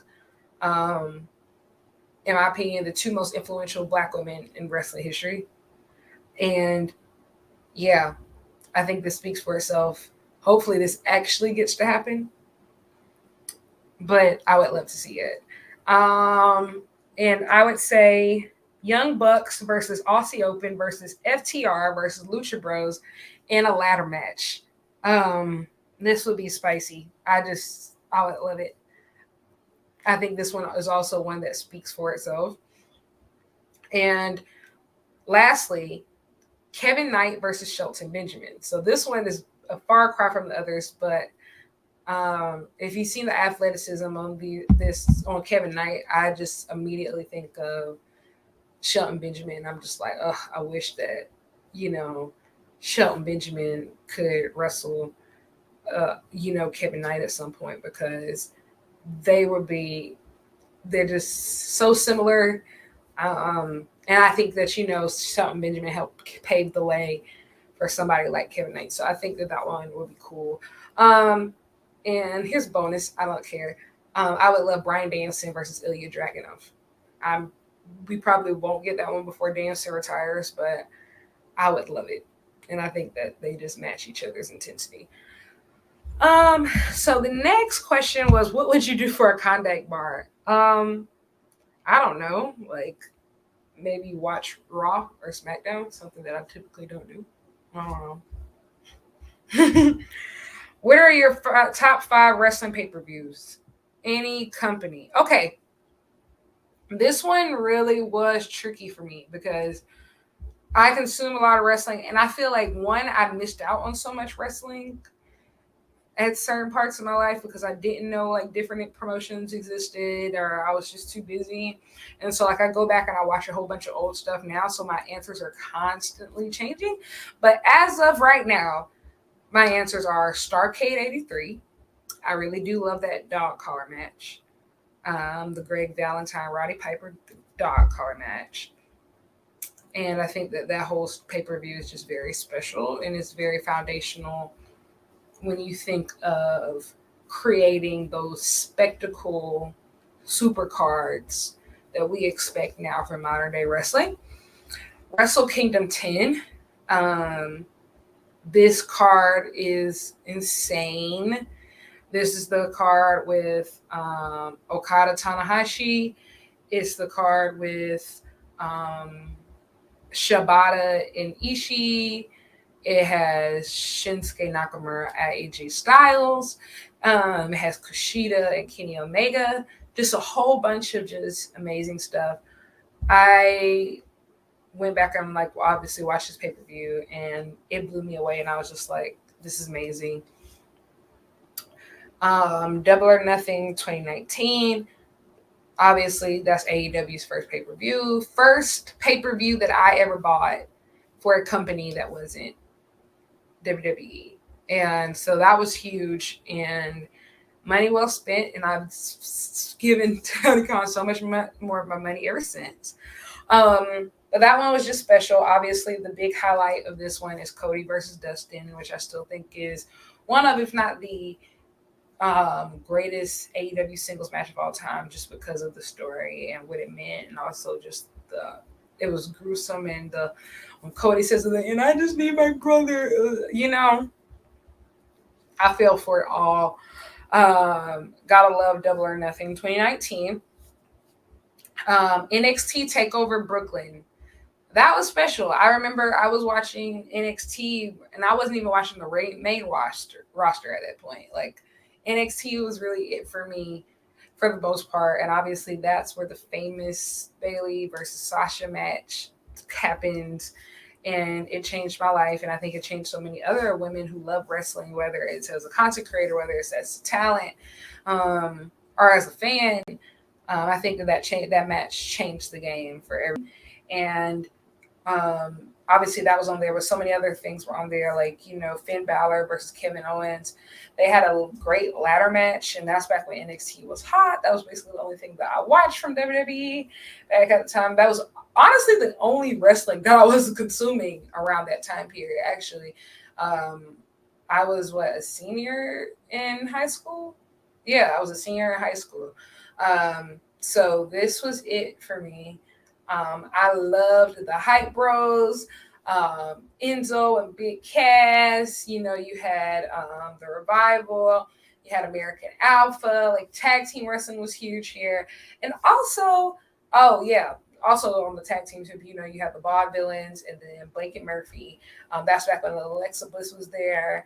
Um, and you even had Blue Pants, Leva Bates was there, Samoa Joe and Baron Corbin. But one of the matches that stood out to me that wasn't Bailey and Sasha or the Finn Balor Kevin Owens was definitely Jushin Thunder Liger versus Tyler Breeze. Obviously, WWE doesn't bring in outside talent very often, but so the fact that Jushin Thunder Liger came in was very huge. And at that point, I wasn't very familiar with Japanese wrestling outside of maybe little things that I learned during the Cruiserweight Classic.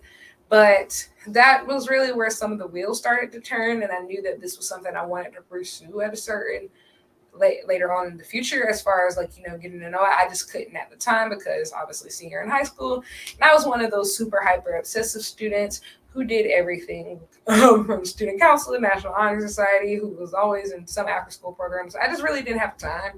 And I actually did end up having a lot of time for probably the next 5 years.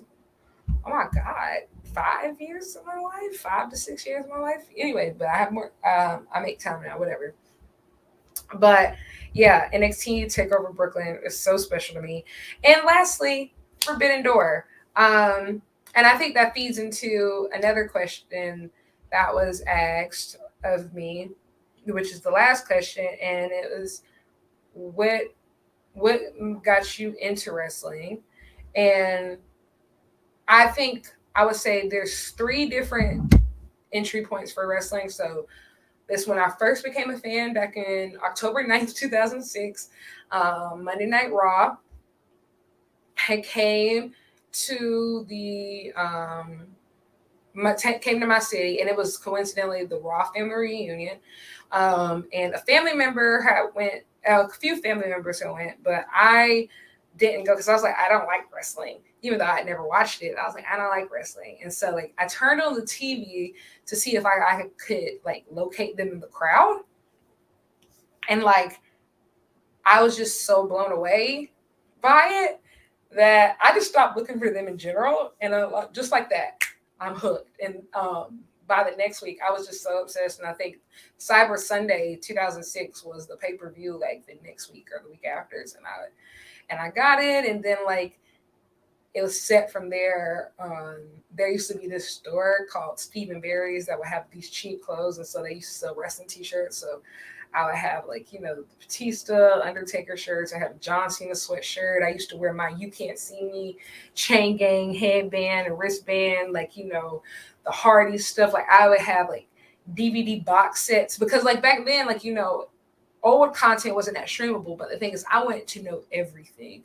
So I would just go on like online worldofwrestling.com and just like read like pages and pages and pages of results and like look for videos and like buy all these box sets and DVDs of like old matches, just because I was just like so into it. And it's so funny because like I'm the same person now. I just do it with like streaming services and a laptop. But yeah, that was how I got into it the first time. And then I think the second time was obviously when I got into wrestling. Obviously, I never really stopped being a wrestling fan, but obviously, for being wrestling fans, especially if you were only watching WWE for a long time, I think that a lot of us have had low periods, but I don't know. I think I had heard about Charlotte versus Natalia in NXT, and I thought it was very interesting. And like I would, what I would do is I got my first job in my senior year of high school, and I would buy these.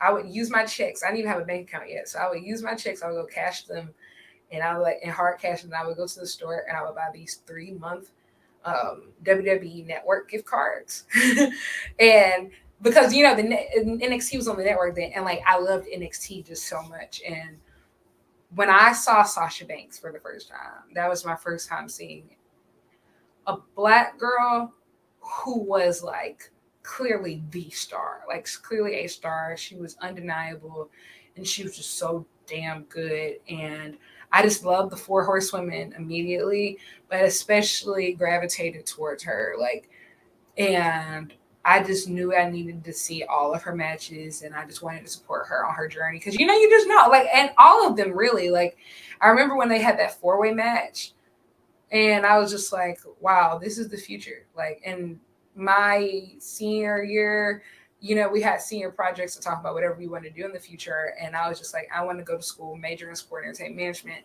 And I want to work in like women's sports, namely wrestling, because I'm inspired by these four horsewomen and what they're doing. And it just changed my life.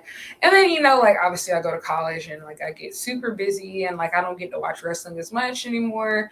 And I just kind of, even though I'm a sport management major, like I think in my major, I just didn't see a lot of people that looked like me. And I just felt like really, I would say isolated. And so I kind of like fell out of wanting to just be around wrestling in the same way anymore. Obviously, AEW comes around towards the end of my collegiate years. That was 2019. But like I'm like I said, I'm one of those hyper obsessive people who was involved in literally everything. Like I wouldn't even come home most nights until around midnight, just because I was always so busy working on campus and stuff. But I remember just getting these glimpses and pieces of like this black girl in NXT, Bianca Belair, and I'm just like, oh, I really like her. And I remember when the match was announced. Well, actually, I have 4 entry points. Then anyway, I had the match was announced for her, Sasha, and I was like, I don't care. I'm going to, if I never made time before, I'm going to make time now to like make sure that my schedule is clear for WrestleMania and I can watch it. And that moment was so beautiful. Seeing two black women in the main event, that changed my life. It felt so special. And the last time that really was an entry point was at the beginning of 2022. Coincidentally, Raw was in town on my birthday, literally on my birthday. And I went and I was just like, oh, this was fun. But like, I realized then that like WWE, I've kind of grown out of it, like to the sense of like, oh, that's my weekly go-to television product that I would just want to watch all the time and keep up with. Like, obviously, like I'll watch pay-per-views, but it was a good time. Definitely didn't regret it, but I was just like, this isn't really it for me. But then AEW announces that they're coming to my state for the first time on March 30th, and like I went to Dynamite Rampage, and it was a really good time. The wheels were turning. The wheels were turning. And I'm like, okay, this is cool. This is cool. But I'm still kind of like balancing like so much stuff to where like I can't really stop and like focus on wrestling yet. I was going through a lot of personal stuff at the time. And part of that is, I think, what really made things click towards it was Double or Nothing 2022 that really like locked me back in 100%. And I had recently some close friends of mine that I was close with, like, all my friends had started to graduate, move away, and I was feeling really lonely. And I just was looking for an outlet and I really didn't have one. And I think I was scrolling on Twitter and I saw this video, this promo from this guy named Eddie Kingston, and he was just like, he did that famous like, um, I try to drown my demons, but they know how to swim promo, and I just was like, this is brilliant. This is brilliant. Like I knew certain things about the Double or Nothing card because obviously, like I had been keeping up with like Jade Cargill, obsessed with her, and just like a few other things. But when I saw that Eddie Kingston promo, it changed everything for me. It was like 30 minutes before the pay-per-view. I just bought it. Like I spent that $50 and I've never regretted it ever since. And like by Forbidden Door, when I was introduced to Japanese wrestling, like for real, like really being able to like really dive into it, and I really get into this New Japan World account, and I just start just that summer. I think that really kind of cured my loneliness.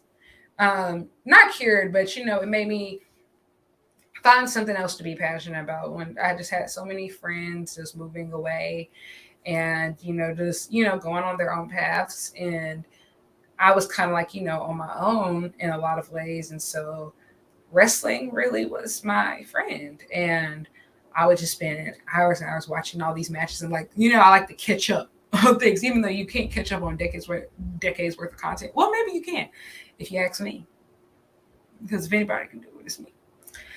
But yeah, so that's a long drawn out answer to basically just say that is how I got into wrestling. Um, there's a bonus question here saying, what was the first promotion that you ever watched outside of WWE?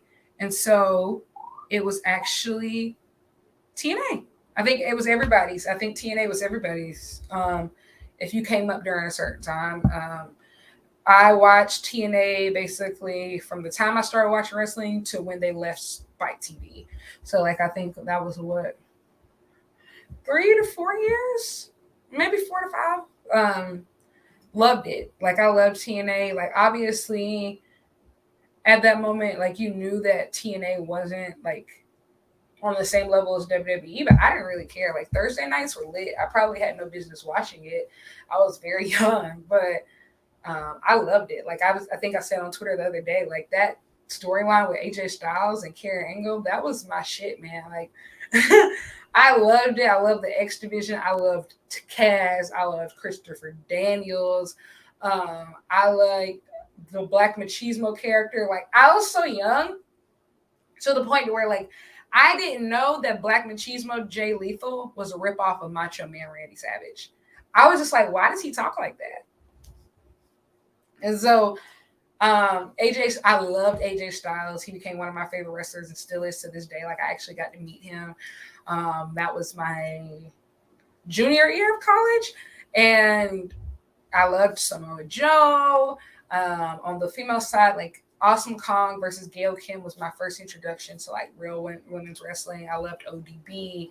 Um, I loved everything about TNA while it was there. The main event Mafia, like, and like just like for example, I didn't know anything about WCW. Like I am 25, and so I started watching wrestling in 2006. So WCW folded in 2001.